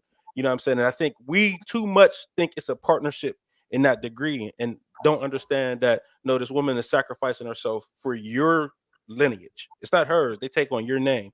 You know what I'm saying? When a woman comes into your family, she takes on your name. You know what I mean? She's a part of your brand at that point. So you got. I don't think you paying attention to what's happening here, though. We passed that part of trying to. They not talking about becoming a team. They're not trying to be our team. They talking about going their own way. Priscilla. So a woman's going to do what's in her best interest. We got to do our things. We passed that teammate shit. Listen, that shit been dead since the 60s. I think you're a woman's going to do what they're saying. Like chill. We got to stop over talking. You know what I'm saying? Like just be respectful and everybody get their piece. A woman's going to do what's in our best interest, and you got to understand that you can't be mad at that. And we need to do what's in our best interest. You know what I'm saying? But don't get a woman in your life if that woman can't help you. You know what I'm saying? People I think men too often just get women just to get women. Like, oh, I want a woman. I think men are more interested in companionship than women are. Like women is like, oh, that's cool to have companionship, but they're not necessarily. That's not their primary goal. Their primary goal is the security and the safety. And then the companionship, if they get the companionship along with that, cool. And I think we're more so looking for the companionship. And we just got our goals shifted. Wait, hold on. You said women are not looking for companionship. We're looking. I'm saying a priority of where we're looking for companionship and where women are looking for companionship are not the same. Because we don't do the same level other than companionship, babies, and sex. That's it. That's all we really need them for. Make sure that's what Prototype is saying before I respond. Is that what you're saying? That women? I don't know what he just rambled off. It was kind of like a blur, but. No, what are you asking me? Repeat it. The only thing that we need. Jay Prince, wait. You your mic loud. You know I can't. Oh my bad. You know I'm saying is, are you saying that men are more so looking for companionship than women? Like we are looking for safety instead. Safety from what? Security, safety, protection. Y'all are looking for those provisionings. First, that's a higher priority on a woman's chart than the companionship part. And men are more so looking for the companionship and not the security stuff. But it's just leveled different. So if companionship is 1 for us, companionship for y'all will be 3. You understand? That's how I'm putting it. It's just not at the same level. And we're expecting y'all to hold the same weight for the same things. That's just not how it works. See, man, I like your input on it. I love it. You're making a whole lot of sense. Parental, did you want to there's, in my view, there's no reasoning with males because they tell themselves a story and they think they got it figured out about women. They really do. They're not women, but they think they know everything about a woman. And you do the same thing with men. Wait, let her speak, bro. Let her speak. Exactly. I don't know shit about women, except I like them. I have not cut neither one of y'all off, so I don't know why y'all talking while I'm talking. I apologize. Okay. The male thinks he knows what the woman wants, right? They tell women that you're happy because you want security. Security from who? Right? You all want to bargain with protecting women from men. I mean, because you're not protecting us from lions, tigers, and bears, or even pit bulls. You want to protect us from quote unquote men, all right? Which is not a bargaining tool, because basically what you're doing is threatening the woman's safety and security by saying that I'm going to let men handle you, right? Which is the threat to begin with, men, right? I'm not saying that, just to be clear. That's not my position. And I'm not saying it either. I'm definitely not. I'm not saying it either. I want to let you finish, but I just want you to know before you go down the whole. I'm not saying it either. That's not what I'm saying. Hold on. I have not interrupted any one of y'all, regardless if I agree with you or not. I haven't. I'm not looking for y'all to respond to me because I don't look for men to agree with me. I've been talking to men for 20 plus years. I know how you think. I know what y'all want. I know how y'all behave. It ain't changed in the entire and it doesn't matter what caliber, doesn't matter ethnicity, doesn't matter age, doesn't matter occupation. It doesn't matter. There's a static behavior and thought process that goes on with men. And you all think that you know what women want. Women absolutely do want companionship. But the fact of the matter is, men attempt to keep women in a state of need. When women don't need anything, all they want is companionship. But the male's idea of companionship is owning a woman and taking her every focus away from actually what she wants to do with her life to focusing on him. Y'all just sat up here and said it.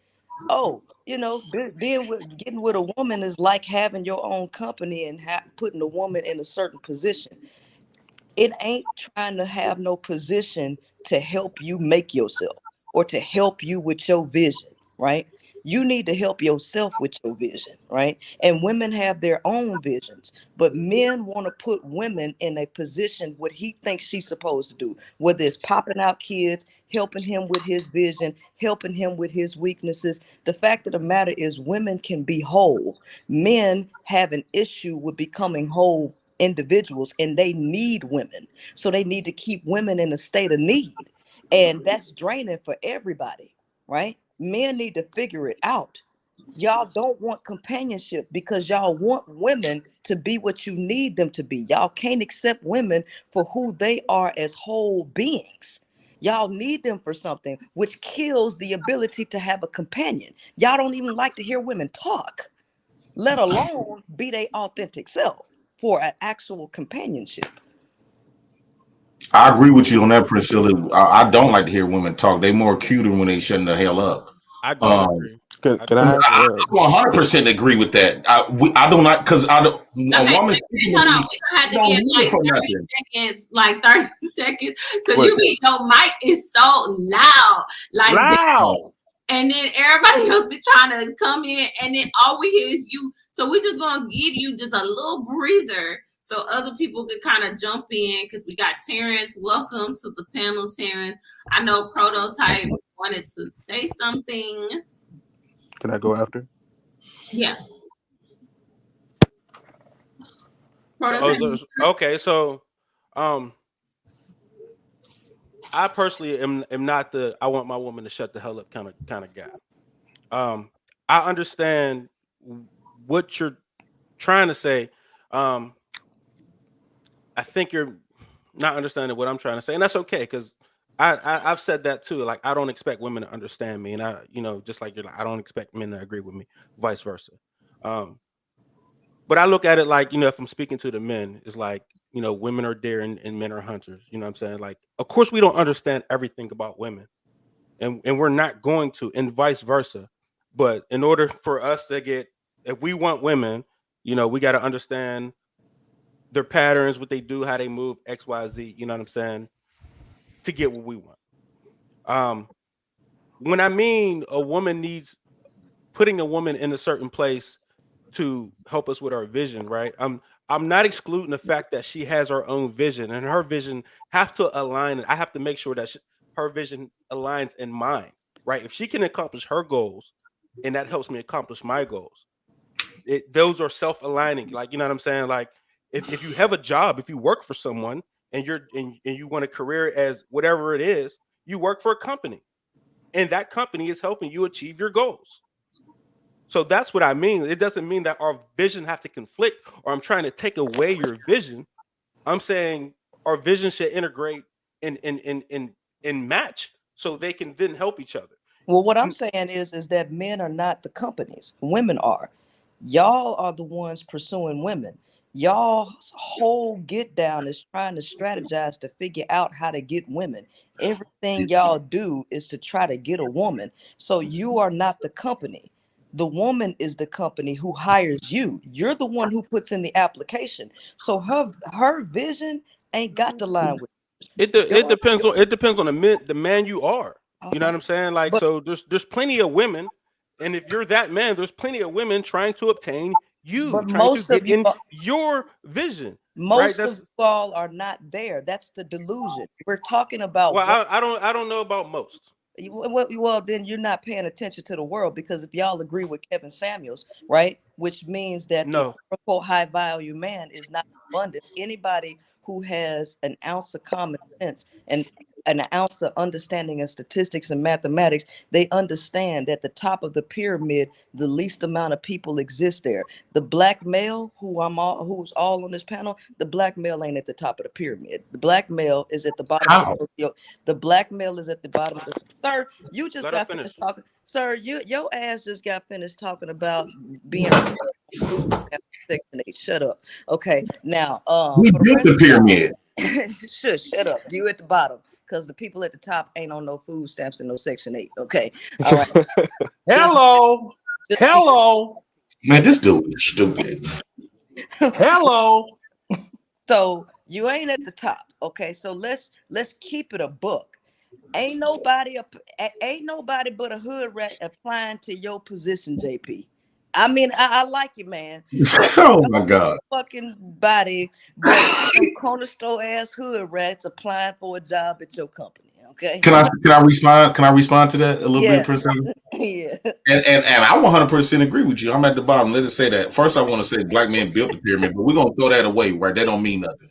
Yes, the hood rat. Me personally, I think. Let's just say if I wasn't at the bottom, right? Let's just say if I was a high value nigga, right? When I go seek after a woman that's making $300,000 a year, and a woman that's is what y'all call a hood rat. Since I've been raised up around women, so I got a little bit more intelligence about how women is based on the fact that I grew up and I heard how they talk. I watched how they move for almost 40 years. I didn't learn this from a book that didn't be around these women. I learned this from being engaged and been around and grew up and raised by women. Just the women you know. It's just right, women you know. I don't know what women you talking about. I don't know no women. A hood rat will still can outperform the woman that's making $300,000. Because let's be for real, the woman that's making $300,000, they're gonna have that rebellious mindset. They're gonna have the mindset where they ain't gonna want to cook and clean. They're gonna hire somebody else to come in. They're gonna have the mindset because they got to be gone too. So they're not gonna be at the home raising my kids and stuff like that. So a hood rat will become looking way more better, like a better option to be with more than this woman that's making $300,000. The woman making $300,000. If I'm a high value man, her $300,000 ain't gonna mean nothing to me. I don't need it. That's gonna be her allowance. Me giving women $300,000, $500,000 for allowance just go buy you a Phantom truck. Men do that just off GP. So your money for us not gonna matter to a high value man. So that woman that working at Subway, if she cook, clean, willing to be at home with the kids and got some common sense about her, she will trump the woman that's making $300,000, $200,000. That don't mean nothing to a man that already got it. Sir, let me ask you this question. Didn't your ass say that you from Chicago and you I'm from Milwaukee. He said he's from Chicago. He's from Milwaukee. I'm the one from Chicago. You say that your ass followed Pimpin' Ken and that you was Pimpin' Ken from Milwaukee. Listen, yeah, Pimpin' Ken, Milwaukee. Didn't your ass say that you was once pimping, right? Who was you pimping on? Broke ass chicks, huh? Because you say because no, all this if I had different class. If it was a filth, we don't. No, I had it. And right, and your ass was broke, and your ass needed women to help you get some money. Did you pimp on broke chicks, or did you have pimp on chicks that went after motherfuckers with the money that you say you don't care about? Yes, I pimped them. I pimped them all. Like, just because a woman is broke, her value don't go. A woman's value is not in her pocket. A woman's value is her ass. You missed the point. You missed the point. Go ahead. Pimping on chicks to get to the money you say you don't care about, right? Because if you could have pimped on a woman making $300,000, your broke ass would have pimped on a woman making $300,000. I did it. I did. Claiming that you don't care, so that, sir, you cannot talk for the high value man that your ass is not, because you sitting up here talking about you was pimping on women with money that you supposedly don't care about their money. Your ass is lying. I'm not. I wasn't a high value man, and I'm still not. I wasn't a high. I was. Why are you talking for high value men then, sir? Why are you talking for high value men? Talk for the dusties that you are. Talk for the dusties that you are. I agree with you, Priscilla. But here's my story with that woman, right? And it's been all over the net, right? That woman was with a high value man. I'm the guy, the second guy, that was her high school sweetheart. And they both raised 2 of their children. I was the second man allegedly she ever gave pussy to. So when she got with me, I was the reason why she divorced her husband, right? That they've been together for all these years, was a high value man. She got with this Dusty. And something about he had the money, but I had the swag in the game. And so she went all out her way to be with me and gave me whatever I wanted. She bought me a duplex. She put me on her daycare center that I could show videos. The daycare center was making her $300,000 because she had 80 children. She had license for 80 children that had disabilities, and the rest of the kids was just normal. My daughter was not to interrupt you, but can I ask you a question when you're done? I got the receipts for all of that. And so why you ain't flip that money and be something? So your ass still broke it. You had a woman without. After 3 years, she started mouthing off at me. She started saying, your pimping is trash, nigga. No, you said she put that in your name. Take that money. I gave her stuff back. My family will tell you that. All right. Because she started leveraging her since she was giving me stuff. She eventually thought she could control me, and I'm a losing track. So is this about like your baby mama? I'm a private type of guy. I never want nobody when I come up. I don't want nobody say I did this for Jay Prince for president. So I gave her shit back. My sister would tell you. She would come up here and tell you. I'm trying to figure out if she gave you some money, nigga. Why? Yes. Okay. So if you a pimp. Nigga, if you a pimp, I'm not a pimp. I was just a hustler. Okay, dude, that's better. A lot of people was calling me a pimp. Hustling backwards. Because if you was a pimp, nigga, even if you was a hustler, if the woman is giving you some fucking money, you supposed to have the brains to establish your own shit. But clearly, you wasn't doing that, and you was letting the bitch take care of you. So and so then you end up giving the shit back because you was a scrub. You was in the position of a scrub. You wasn't hustling. Let's keep it a buck. I think you wrong on that. Like for an example, my baby mama, right? I got a food truck. My baby mama gave me $7,000 on my food truck. What's the object? What are we trying to get to? And she bought a couple. I really don't know. I'm she as lost $7,000 from, and you got to keep in mind, I had so many thoughts, but I forgot. No, but I'm almost finished my food truck, but I bought me a hot dog cart and all this other type of stuff. Now I'm making good money now. Yes, I was a dusty, but I still managed, I got videos and receipts that I could post up later. If y'all thought I was thinking I'm lying about my lifestyle. Mean, not to be rude. No, we just want to understand what's the point here. My point is, this is my point for us men. Women, they got Priscilla, they got B. Taylor thing. They doing their thing. The problem with us black men, we don't never stand for nothing. That's one. We sit back and allow everything to crumble. Almost berserk. We sit back and we allow everything to crumble on us, right? And we wait for the disaster. All I'm saying is, for black men, the way we is moving, I'm going to take accountability. A lot of us black men, we so thirsty, like she just said. The woman is the currency. The woman is the business, and we the employees. That's supposed to be the other way around. The man's supposed to be the business, and the woman's supposed to be the employees. If y'all go on one breath, y'all saying women is men's helpmate. Men is supposed to be the leaders. How and then is men as leaders when you searching for a woman to follow? That's what I'm saying. That we're not doing that. If you know guys that are doing women to follow. I don't care what Priscilla said. If she's the company, we the employees. That means we are following their vision. Said, though. That's what she said. I don't think it's you're following her at this point. I don't think it's so simple as men are leaders. Don't take it personally. I'm speaking for black men in general. It's a lot of black men who have that concept. What Priscilla is saying is not all the way 100% wrong. You got a lot of men that it's done reverse, where by us being so thirsty in pursuing the woman, it put us, and I talk about this a lot. By us pursuing the woman, it gives them the power to say yes or no. And a lot of men will go all out their way. They spending $1,500 dates on a state. They doing all of this just to win that woman approval. The woman's supposed to win your approval. You the leader. But Jay, you the team.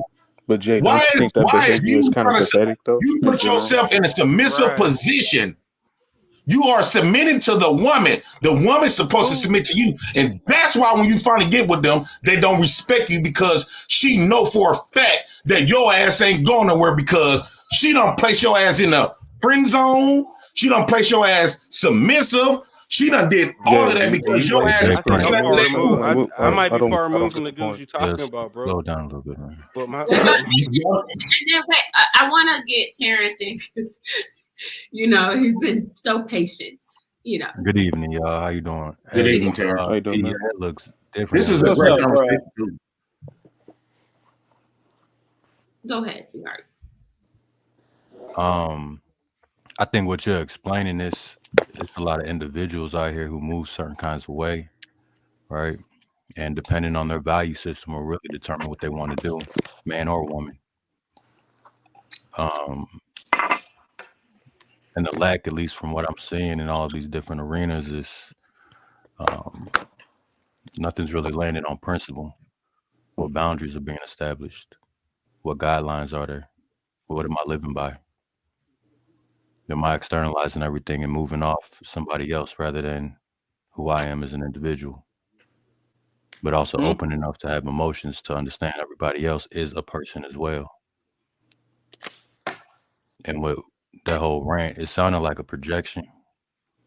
I'm not coming at you, Jay Prince, but that's what it sounded like. Like it's a lot of stuff on the heart, right? It is projection. And I think I admit it, I am projecting. Thank you. That's beautiful, bro. And I love you for that. Dead ass. I'm being dead ass serious. And I think of a lot of us just really spent the time to dig within ourselves and uproot a lot of that pain, trauma, turmoil. Then a lot of this shit wouldn't even be happening. You know what I'm saying? It'll make it a lot easier to talk to another brother, make it a lot easier to talk to the kids, make it a lot easier to talk and understand our women.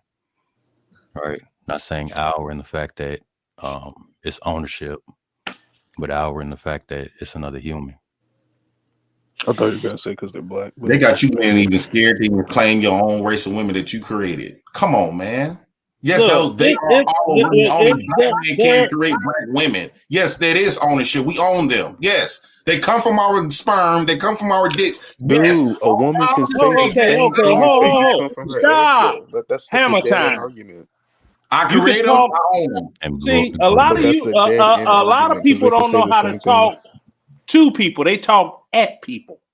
A lot of people don't know how to talk to people. They are talking at people. The only way you're going to come to common ground is if people talk to each other opposed to at each other.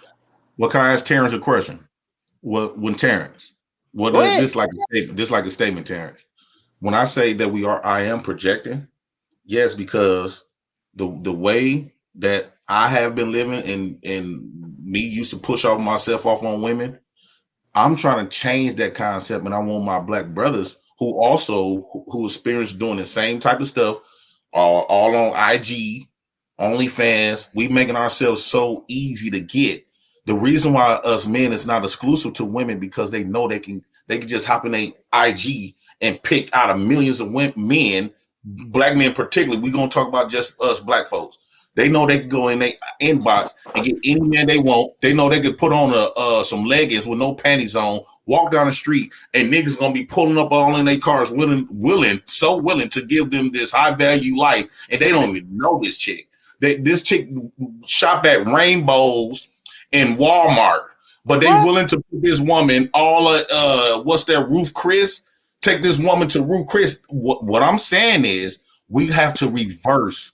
You will become more powerful when you practice discipline. I hate to use that word, but Jay, can I ask you a question? We are leading with our dick instead of our minds. Jay, can If I ask I you a may, question? whenever I return, Okay, I'll just wait for Leonard to finish. Yeah, and I'm gonna be brief too. Stupid Go brief. ahead. Whenever I go back to Chicago for a wedding or funeral, I go for that event and then I leave because the neighborhood that I grew up in, of course, they're gonna be around. And if they are still there, You are where I left and didn't want to be a part of and be. Okay? I'm not going to save you from the hood. I'm not. The hood. What's wrong with the hood? What's right with it? There's a bunch of black folks. Why? No, why you got a bunch of broke, degenerate, See, there you go, running your mouth again. A bunch of broke degenerates that talk a good dream that can't bring a woman into their fold and put a roof over said woman's head and provide a school. Say the children aren't yours. Provide a decent school for that child to go to where they can get their studies on, where they don't have to worry about something happening to them or seeing something that they shouldn't see, like a drive-by as they walk home from school. That means it's only 17%. It's only 17% of Black America that is not upper middle class, or the top percent.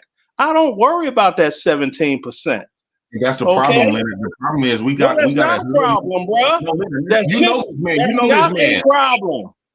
You know this man that I'm finna bring up. Q Butter from the hood. He didn't leave the hood. You know what he did? He brought all of his intelligence to the hood. He built the school. So instead of us being the goal to leave the hood and take away all of this knowledge and all of this wisdom and removing that and taking that to the white community, this is the reason why the hood is so wild now, like a chicken with their head cut off, because there's so many intelligent brothers and sisters moving out the hood instead of bringing all nothing to do with it. Jay, that is a misconception. That is a lie. Jay, that is a lie. All right. That is a flat out lie. If you don't want to do, may I, sister, let me be real brief. If you don't want to do anything with your life, you know what you're not going to do? Anything with your life.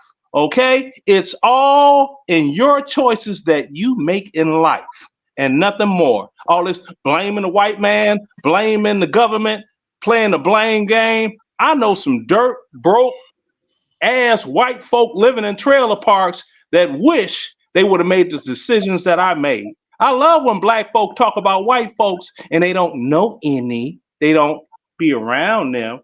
But these white folks want to move around the white folks. No, we move around white people, but you know what we don't move around?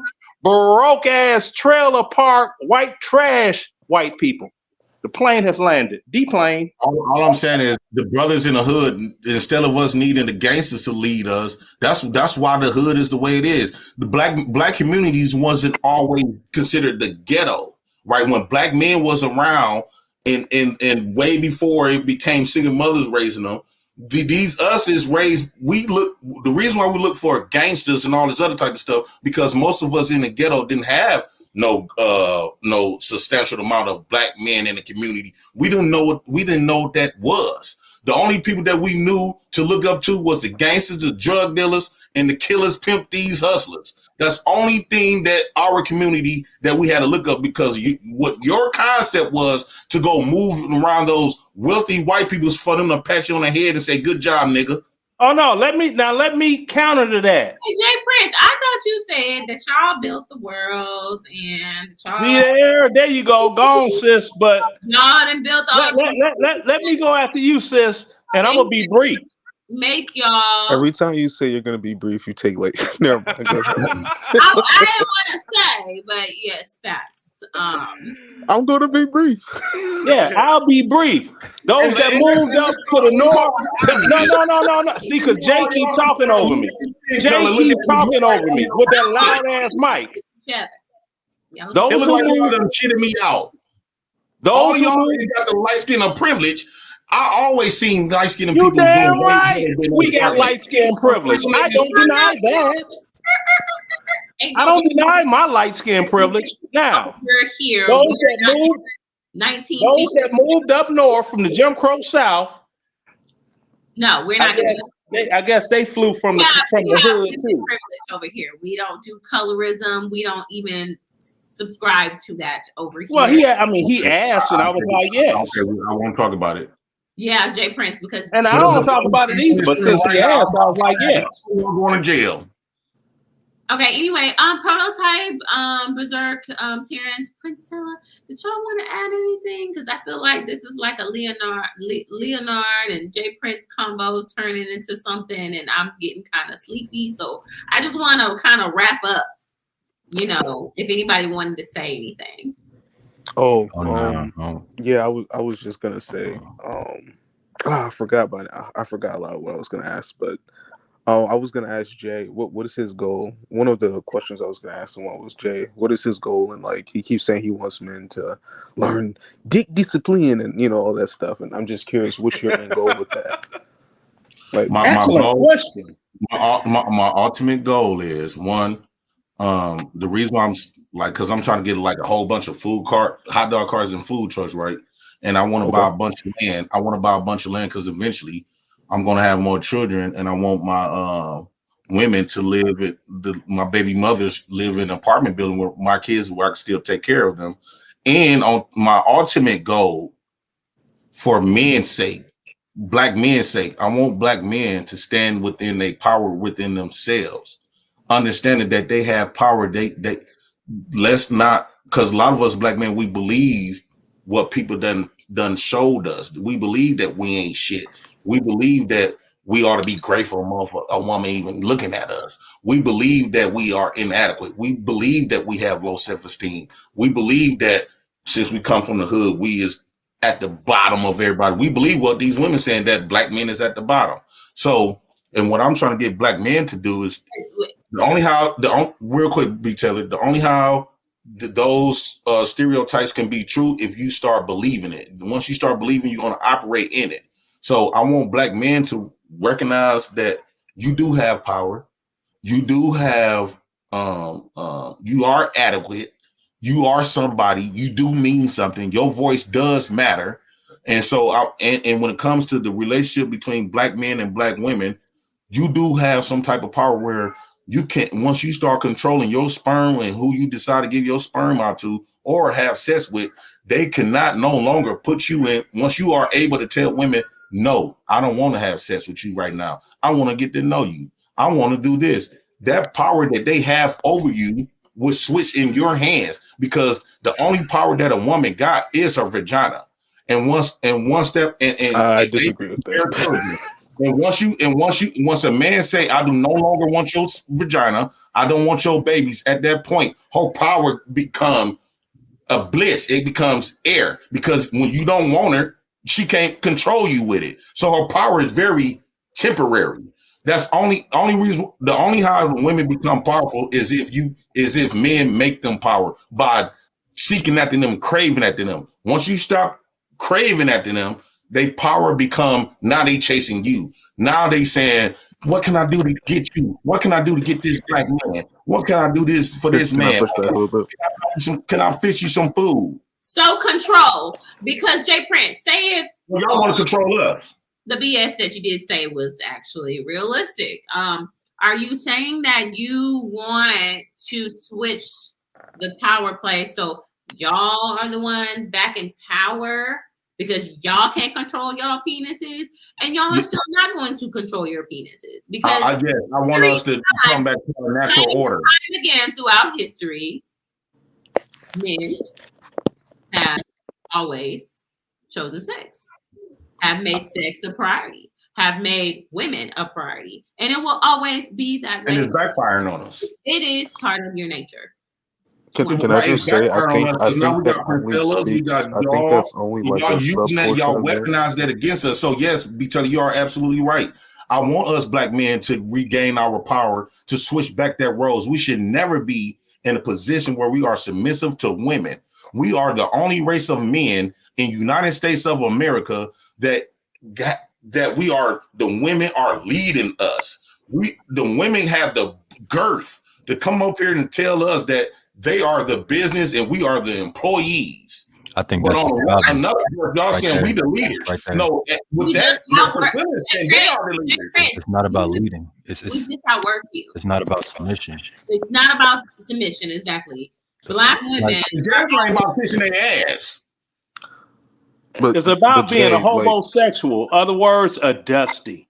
But Jay, I mean, part of the issue with like the stuff you're saying is, and don't take offense to this, but I'm assuming that you're the type that was dominant, like pussy ruled you or whatever, like you were always trying to get at women. I'm not like that, and I Yeah, think a I lot did. of men aren't like that. I think that you're assuming like more men are like you than there are. I think that men Yes, like it is. you We who are are. like pussy obsessed stand out from normal men because most men have a sex drive, obviously, but I don't think it's to the degree that you're describing. I don't think But that what I'm women have saying that Exactly. much control with their what I'm pussy saying over is like the average guy. there's men out here like myself. Yes, pussy was always on my mind. Pussy ruled me, and what I'm doing is taking accountability and relinquishing my power back. And I want all my brothers who are allowing pussy to rule their life is to relinquish our power to become like you, Berserk, not letting pussy rule us or be on our minds. And I believe once us black men start thinking like that and start operating that But form, they okay, can no not to longer interrupt you, use but I their get pussy it. as a maybe weapon just point against out us. He's that speaking to the tribe of So Jay Prince. That's what right, he's thank you. speaking That's what to. I'm trying to say. It's like Yeah. point out that so there that are right men there like Yeah. is you. real I Thank talk. don't think you. don't take Hey, offense to this, but I don't think He's you just trying to, represent be their necessarily the leader. average or most I'm not black gonna men take offense either. to the truth. Because You I don't think the telling average the black truth. man is trying to impregnate like I don't know how many baby mamas you have, but I don't think that's like a normal thing. I'm sorry, like I'm not trying to be rude, but this is not normal sexual behavior. Like you don't represent the average black man, and that's part of what I was trying to get at earlier. I wasn't trying to be naive and stuff. I was just pointing out that a lot of the things you were saying about black women, they say about us, it could go both ways. That's not a solution. Like that's not like a solution based mindset or argumentation that you were doing earlier or all this time. So I'm just So what pointing I'm that out to basically you. saying, You're being bad You agree. representation for men, I'm trying to especially make on us this men platform. think like you. Huh?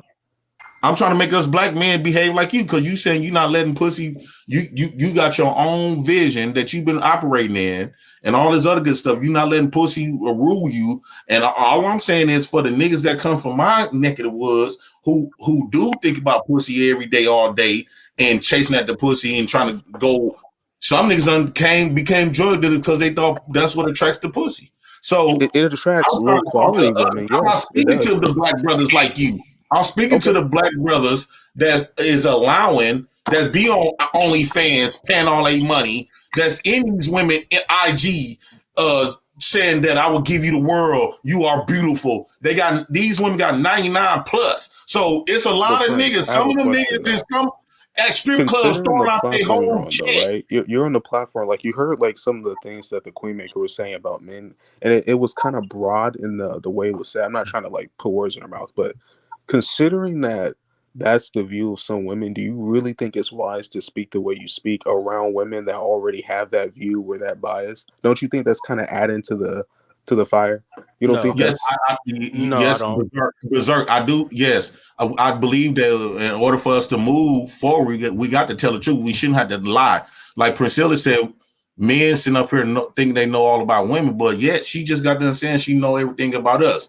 And all I was trying to explain to Priscilla, well, I was raised 40 years. I didn't just read no books off Google and determine that this is what I know about women. No, I have experienced women out of 40 years. I have been around them. I live with them. I listen to them. I watch them. So I know a lot about women. All right, Jay Prince. I have a question. Yeah. So, who experience trumps whose experience? Because if a woman goes off of her experience, y'all like to criticize women and say it's just the men you know, and you can't quote unquote typecast people based on just your experience. But now here you go saying that you got all this experience around women, and we just supposed to take your experience as the law, right? So I agree. So whose experience trumps whose experience? Yours or mine? No, it's not about who trumps, but when you make a statement, because I never said that you didn't know about men, because obviously you've been around men, but you came up here telling us that we think we don't know nothing about women. I'm like, huh? I know women more than women know themselves. Let me tell you something. There's a difference between what you do or what you say versus what I say, because my claims are backed up by a bunch of science. Okay, I don't just come from a quote unquote, oh, I got this experience. Second of all, I listen to y'all all day. I have listened to you for over 20 years. Working with you, being friends with men, being in groups and listening, married men talking about how they cheating and dogging their women, listening to these podcasts. I've been listening to the male talk. I have read the male's books. Y'all ain't read no books on no women. You don't give a fuck about listening to no women. You don't care. What y'all talk about in terms of women is based on what you need them for, right? You're not even listening to women. And so when women tell you what's going on, you dismiss their perspective. So there's no possible way on earth that you could know more about women than I know about men, because you do not listen to women the way that I listen to men, and you damn sure don't study women the way I study men. What you do is study other motherfucking men, right, who use women, and then you find sweet spots to manipulate these women to do what you want, to get them to do what you want for them, or get them to do what you want them to do. But to actually understand women, to get to a point where you can have a cohesive relationship, there's no possible way that you understand women, because y'all don't even fucking listen to women. You can't stand it. And if a woman tell you something, you're instantly ready to dismiss and reject what she says to project what you think she's supposed to be feeling and saying. So there's no way that you know women. I agree, Priscilla. Can I say this? Can I respond to? Wait, damn. I at least want to respond to her before I lose that point. We've been responding a lot tonight, so we gotta give these people a chance. All right. So Prototype, you said you wanted to respond? Well, I mean, she's doing it. You're doing the exact same thing. I could find the same science to support my argument on how I know women as well. What is my argument? What is my argument? What science? You're saying you're saying your experience. The things you're saying is backed up by your experience and science. And I'm saying the things I know about women is backed up by my study, my experience about women. No, sir. And also science. I could also find science. That's what you said. No, that's not what I'm saying. This is what I'm saying. Y'all don't listen. My address to him was, what would be the difference? Because men always, no matter what woman out here on the internet, no matter what woman is saying something, the very first thing that a man does is criticize her and tries to dismiss or invalidate what she's saying by gaslighting and telling her it's just the men you know. But then you have a Jay Prince who will get up here and say his experience. So I asked him, what is the difference between your experience, whether it be mine or any other woman out here? Why is it okay for a male to get up here and say his experience when men collectively, no matter who the woman is, will get up there and invalidate her experience and say it's just the man you know? Okay, so that's the reason why I said that. But here's the thing. I don't sit up here and speak on my particular experiences. What I speak about is the biological nature of the XY chromosomes, right? And so I look at the male's behavior in the world. This ain't got nothing to do with my experiences. I can look at the news. I can look at different communities. I can look at how men behave overseas, right? And I can look at the globe collectively and tell you down to the T why the male is behaving the way that he behaves, and it all begins with his biological wiring, right? That ain't cherry picking information, right? So y'all ain't studying women the way that I study y'all, right? And I can explain why you do what you do. And here's the thing, I done sat up here and let you talk. A lot of the women that's in this chat, they listen to me. And what y'all don't realize is that y'all done told off on yourself. There are several things that you all have said that have validated the teachings. And I ain't gonna tell you what they are. I'm gonna just let y'all keep telling off on yourself. Because I listen, y'all don't. So just keep on talking. Can I please respond?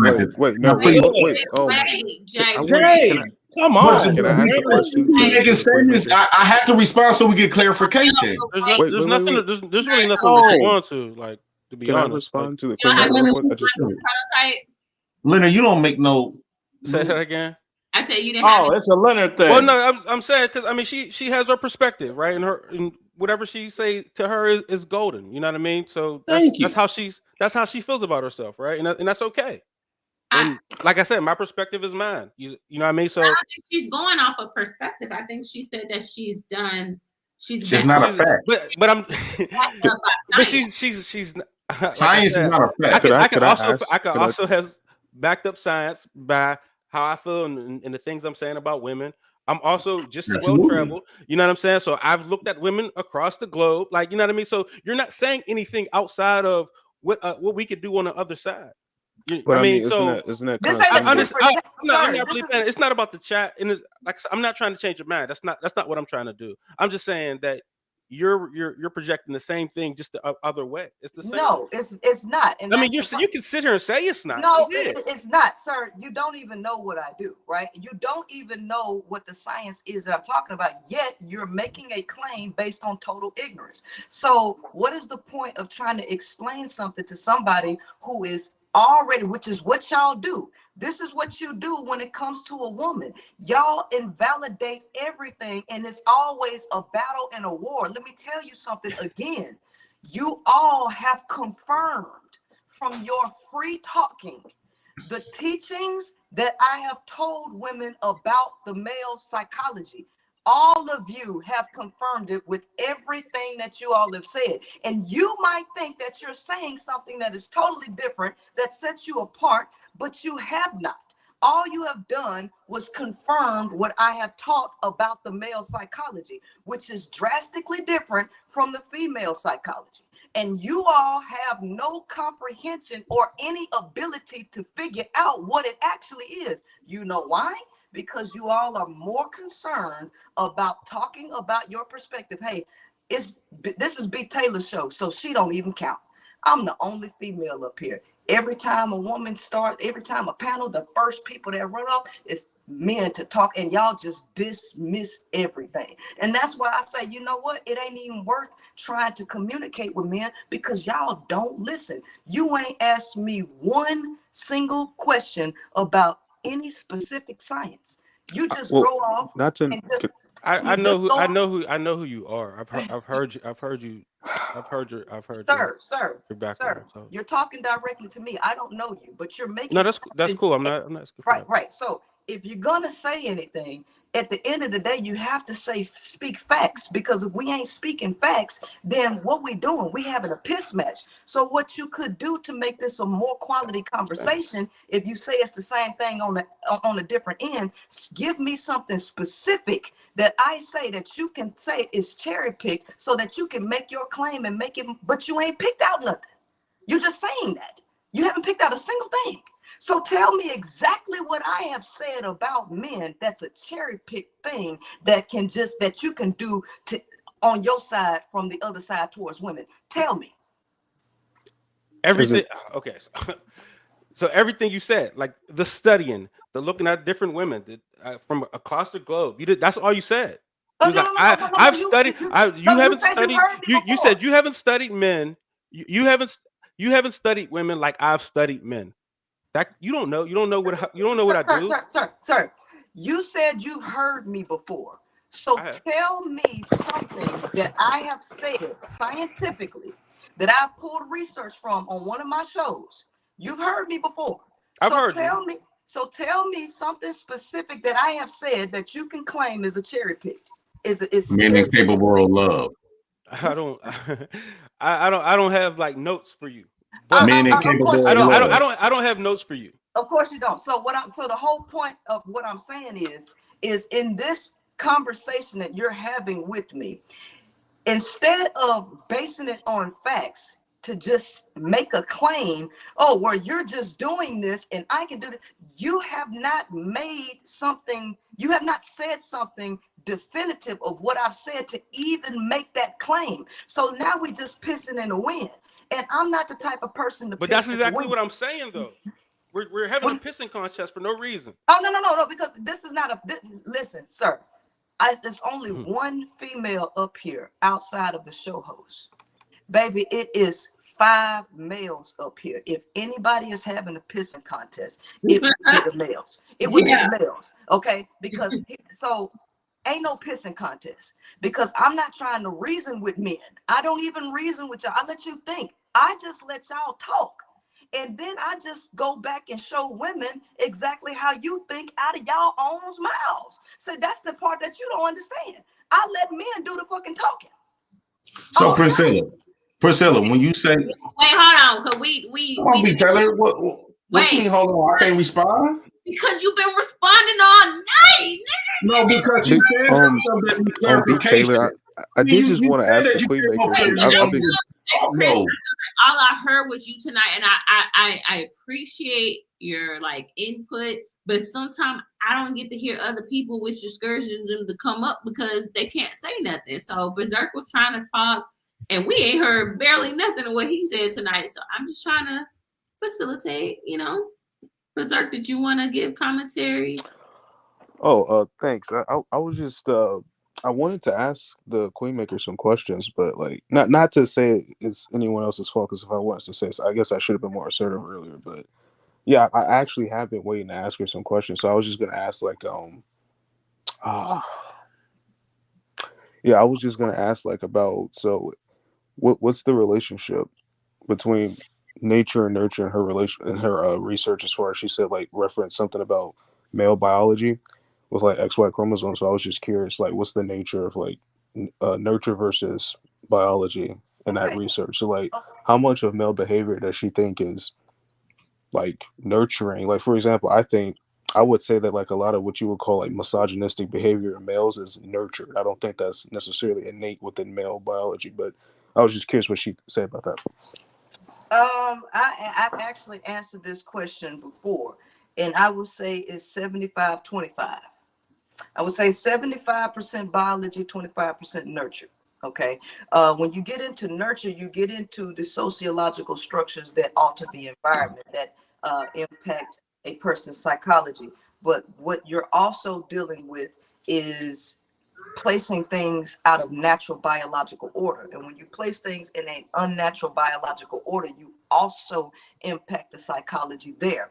So you have the environment that you can manipulate the psychology with. You have the philosophies that you can also manipulate the psychologies with. So what has happened is people have taken, or the government has taken the male who is naturally wired to seek opportunities to pass his genes along. His ultimate biological goal is to pass his genes along. And this is the part that Jay Prince is talking about, because Jay Prince is having a hard time understanding that that's the biological program for the male to pursue a female. So you're naturally chasing women, okay? And y'all have a problem with controlling that, and you think that you're supposed to be in a position that your biology is showing you that you ain't. But guess what? The government took males out of his natural biological position, which would be to be behind the male, behind the female, pursuing the female for his ultimate #1 biological goal, which is to have sex and reproduce. Anything outside of sex and reproducing for the male is artificial. You have to train the male to do something outside of fucking and reproducing. Fucking, eating, and reproducing. You got to train him to do that, okay? So now what they have done is created an artificial environment. Now we're going into sociology, right? And you put the male in a position of the female. The female's position, naturally, biologically, women are providers and protectors for their young. Naturally, okay? It's the woman, it's called the mama bear. The protective animal is the mother, okay?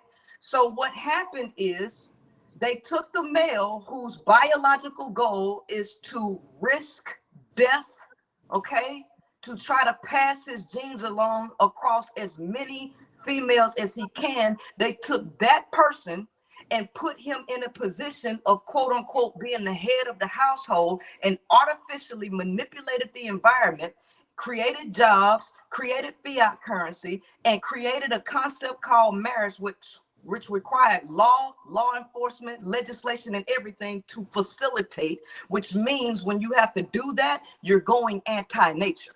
So he had to create an artificial environment to force men to do something that they are not biologically and neurologically wired to do, which would be the job of the woman, in order to make a perfect world for the male to allow him to exist further so that they could use his body for war and to help build the matrix. So this is a whole sophisticated system that they have done.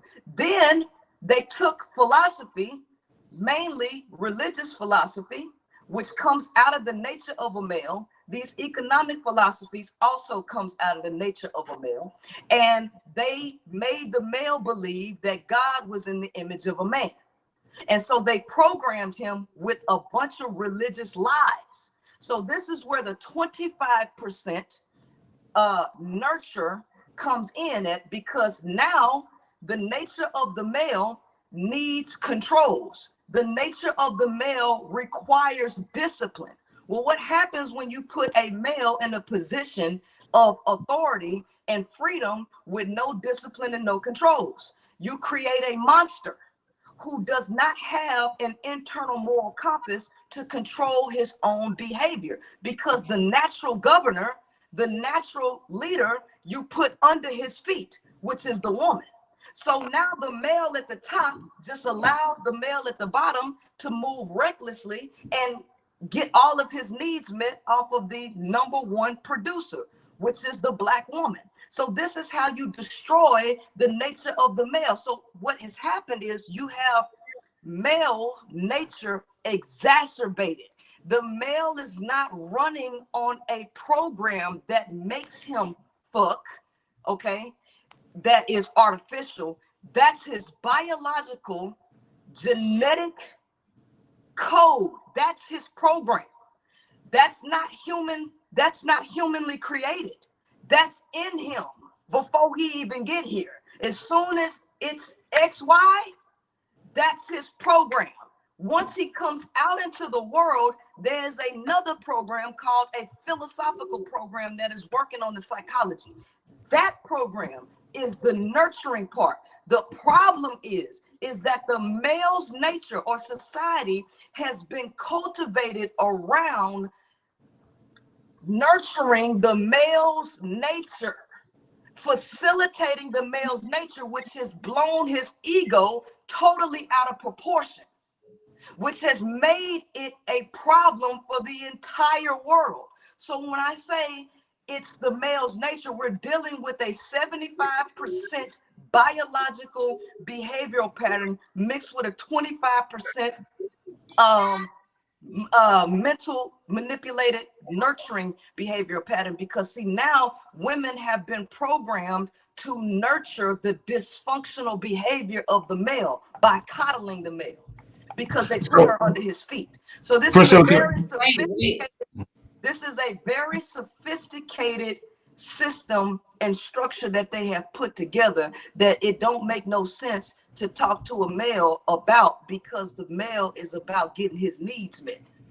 He's about getting his needs met. So anything that you say that threatens the male from not getting his needs met, he ain't trying to hear.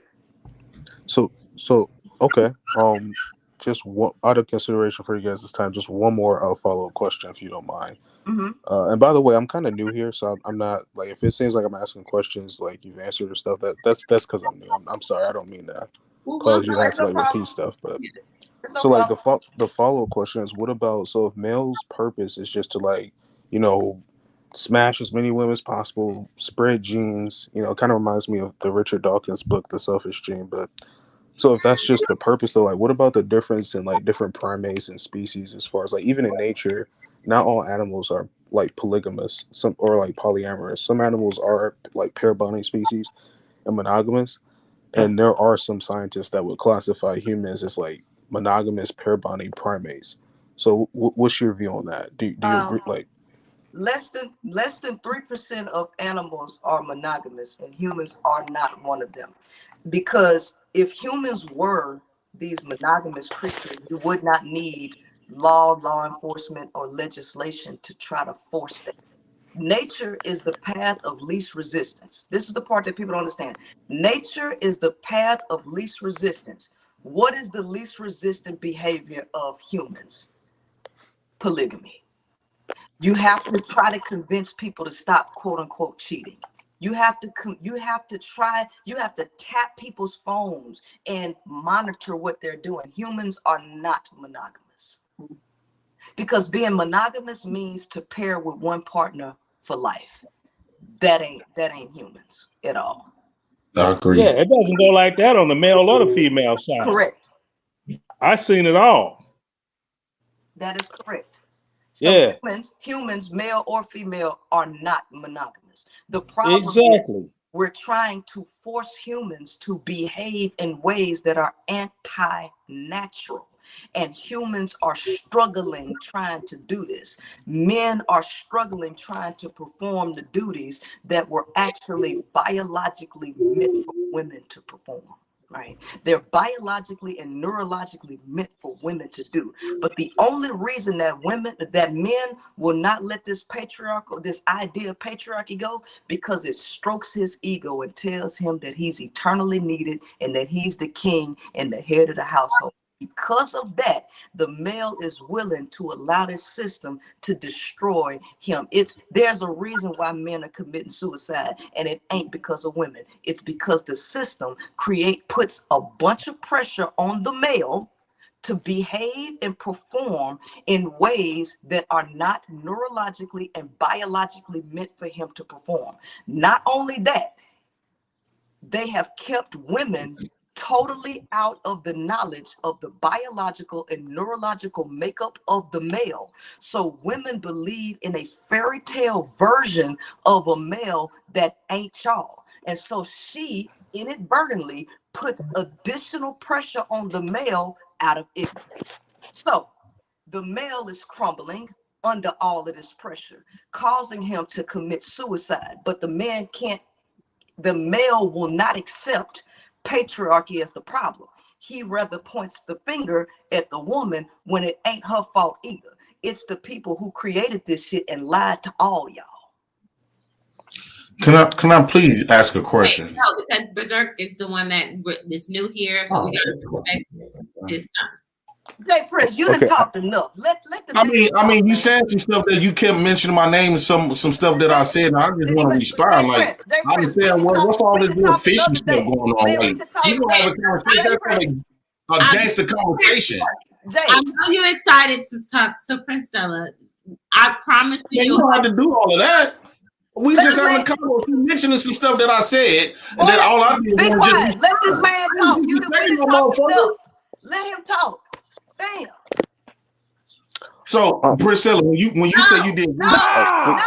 Let the other guy talk. Okay, you know what? Actually, I do have to go. I have to get ready for bed, but it's been fun. I'll join some other time. All right, thank you. Look, now you done ran off the man. Damn. You know you ain't got shit else to do, Jay Prince. You ain't got a goddamn thing to do but grab your dick and show your feet, and you done ran the man off, man. Good night, guys. All right. All right. Good night. Hey, Princella, I didn't know you play keyboard. I play bass. Maybe we can start a band. I just be picking. I just be picking too. You know, I be picking. You know, to see. Like I said, I don't be playing with folk. You know what I'm saying? I be pecking, trying to get my wank, little Larry Graham on. You know what I'm saying? Yeah. We need to start a StreamYard band and be like, we'll never be professionals, but we gonna do the best of what we do while we do it, and at least we gonna have some fun with that shit. Yeah. I'm down with it. Shit. Now, what we gonna find a drummer? She can play the drums too. Oh, okay. I could beat on some tin cans. So, yeah. See, despite what a lot of people think from what they see on people on YouTube, They think that's their whole entire life as an individual, and it's not. It's people on YouTube got fulfilled lives doing all types of anything. There she go with that keyboard. Gone. See, so I thought she was sliding the keyboard over.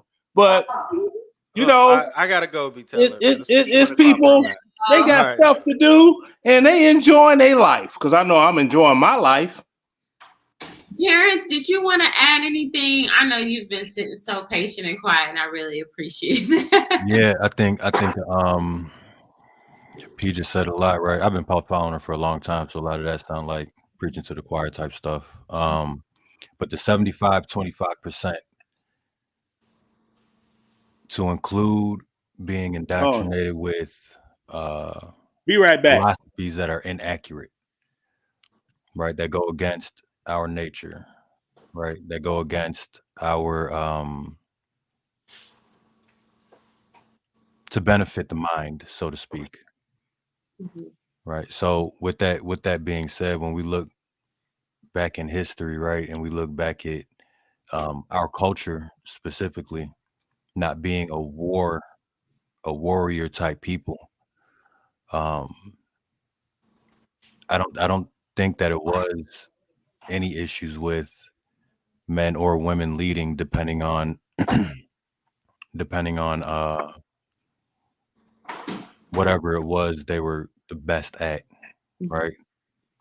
And under those guidelines, man and woman would be working side by side, not necessarily separated, one community or another, but literally working with the universe and what we're just now starting to find out scientifically. Thank you for that. I appreciate you giving that commentary. Did anybody want to add? Look, y'all, I ain't gonna even lie. I'm like, this is past my bedtime. Oh damn! I was like, man, yeah, we need to doggone hook up on the doggone backside. Start a doggone StreamYard band. Look, I have not went live in like weeks, and I'll add something real shortly. Well, we know you will. So I'm just trying to close out before you get to talking and going back and forth, because I gotta read these super chats. Okay. Actually, J Prince Harbor on that. Let me read these super chats. Okay. Robbie with the $5. Please hit the like button and support the show. Protect your womb, ladies. I gotta read this one again because it was just so good. And then thank you, Terrence. That's you, right? That's you. Okay, thank you. Then we had 7 Ari with the $5 super sticker. Thank you. Denise Stodd with the $19.99. Thank you so much. I really appreciate it. Jay Prince. Look at Jay Prince sending his first super chat. It took Priscilla for you to send some money. Look at the growth. Why do you saying Priscilla? How about the baby y'all? You know what? I appreciate it. It's Christmas time. My babies out there. Y'all helping me get them some Christmas presents. I appreciate it. Jay Prince, I rock with y'all. Thank you for coming over and giving us a good conversation for the show. Quitter Yard, I always say it messed up with the $10. Thank you, baby. I appreciate it. My girl, Queen Sheba with the $19.99, standing on business around here, Peter Wagger. That's what she called it. And then Queen Sheba again with the $4.99. Don't forget Hole in the Draws. Big Bad Bull gifted 10 btaylor memberships. Shout out to you. Thank you for always being a supporter. Then he put Antenna Go Green, become loyal channel member and receive access to perks. I do have a membership. I am going to be posting on there more. I say, Tanisha, we are so tired of men telling us how we should feel, think, instead of acknowledging how we actually feel and think. Good show. Thank you so much. Then we have Modest Goddess, $4.99p. When you get 200K, get on some Sin-G-ish and start and charge these males for combos and interviews. You are giving them free content. Stop feeding the streets. Okay, thank y'all so much again for the super chats and supporting the show. If you are supporting the show and you like what is you know, what all transpired tonight. Please give a thumbs up. I really appreciate it. Just put me back in that, you know, algorithm. Hey, I want to get with Princella and we do a remix of Biggie's joint, Hypnotized. What you doing? Huh? You don't got on no pants. I seen I your got on shorts, silly boy. These are shorts. Oh my God. Yeah, Princella, we can get it in.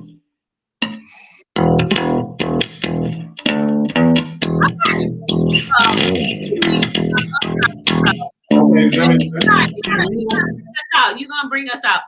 Jay Prince, I'm gonna go ahead and give you the courtesy to say whatever you have to say before we close out. Well, one thing I want to say, when she says she have studied men on these platforms, we all have acknowledged that men became on period jacking, and they've been wearing a different type of face. So the type of information that you have been getting from men on here is kind of skewed and it's not real, because it's a lot of men that come on here that make sense on what they say, but who they are as a person, what they do in real life is totally different. So if you get information based on men, what we say on here, or talking to people, everybody gonna put their best foot forward when they've been questioning. When they are questioning about themselves, they're gonna give you the best answer as possible instead of the true real answer. That's one. Two, when you talk about women are being the natural leaders, I will look at the dynamics of the strength of a man and the strength of a woman. Typically, men operate from their logic, where women operate out of their emotions, which makes women incapable of leading anything when they are emotional driven. No one, that's including myself, that's emotional driven can lead anything in life being emotional. Why he disrespected? Because you gonna allow him to disrespect me? Who? He keep playing a thing. You say you're gonna let me. I mean, he disrespecting. Who are you talking about?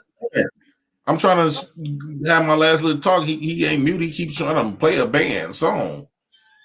But you can't hear it though, can you? And you can't play nothing either. Go ahead, hit them keys. I was talking. This man just rudely like disrespecting. I ain't disrespecting. I'm almost a musician. That was Priscilla playing the piano. See that? He don't know the bass and the keyboard. Okay. A lot of this stuff. I think Priscilla's problem is not with men. What it sounds like. Is with God. That was falling. Priscilla's problem is with God, right? When she talking about the natural nature of men, she blaming God for creating us this way. I will ask Priscilla, let's me go with everything Priscilla is saying. Why is it that's wrong?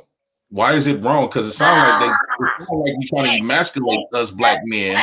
It sounds like you're trying to emasculate men to make you feel comfortable, to make you properly be over us. Because you keep making statements saying women are leaders, all while you trying to tear men down to prop us up under your foot. So I think your problem is not with men; it's the problem with how the way God created women in a position that you don't want to accept women as. You want to go outside the feminine to make us become feminine and make you more masculine. I think that the conversation you should have with men. I think the conversation you should take it up with God. God created. Although I agree with a lot of stuff that you are saying, I talk about the same way. Your mouth, honey baby, hug your mouth. I feel your pain, girl. Let me explain. I'm sorry. I know I did you wrong. That's why I wrote this song. Just let me speak, girl. Stop fighting me. She was just a fling. She just sucked my thing. She don't compare to you. You my lifey, boo. My lifey, boo. The pain and strife, you will remain my wife.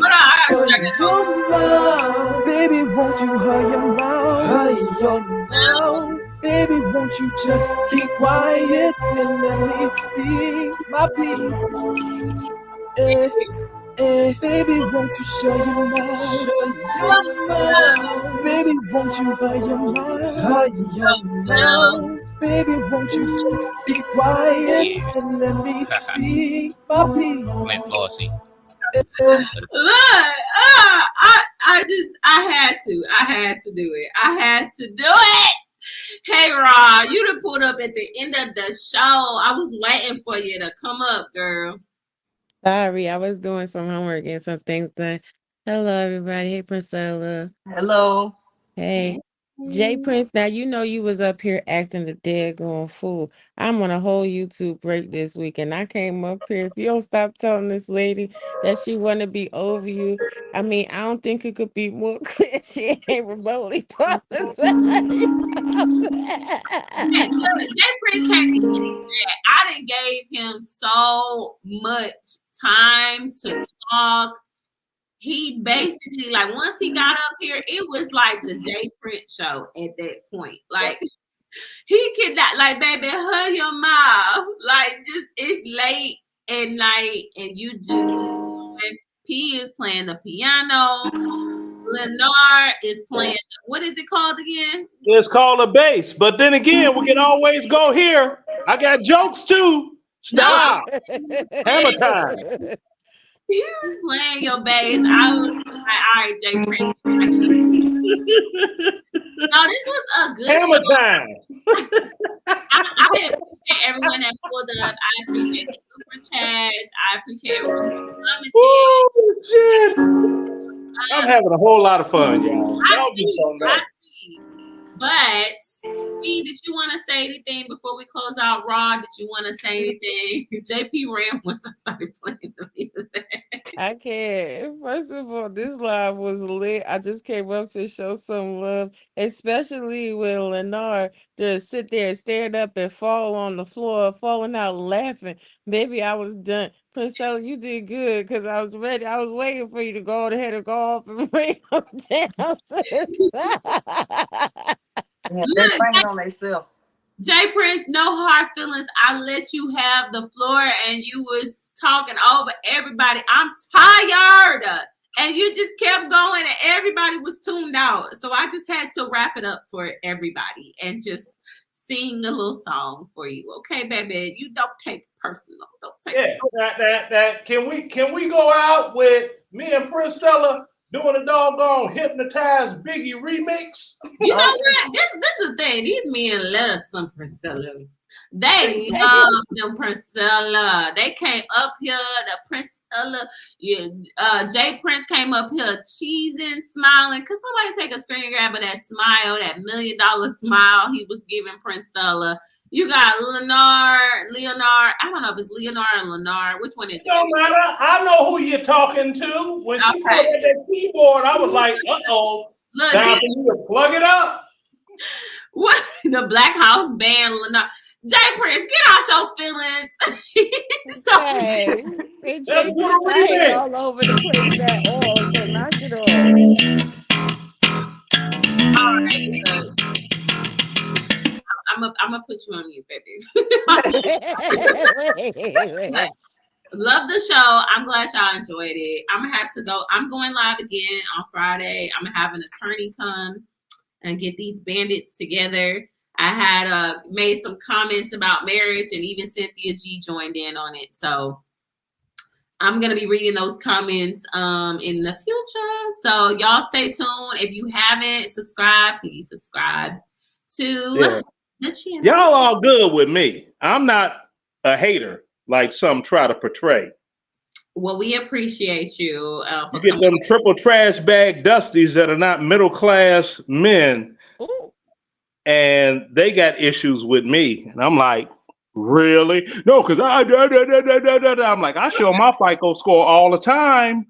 Let's go. Good night. Good night. Good night.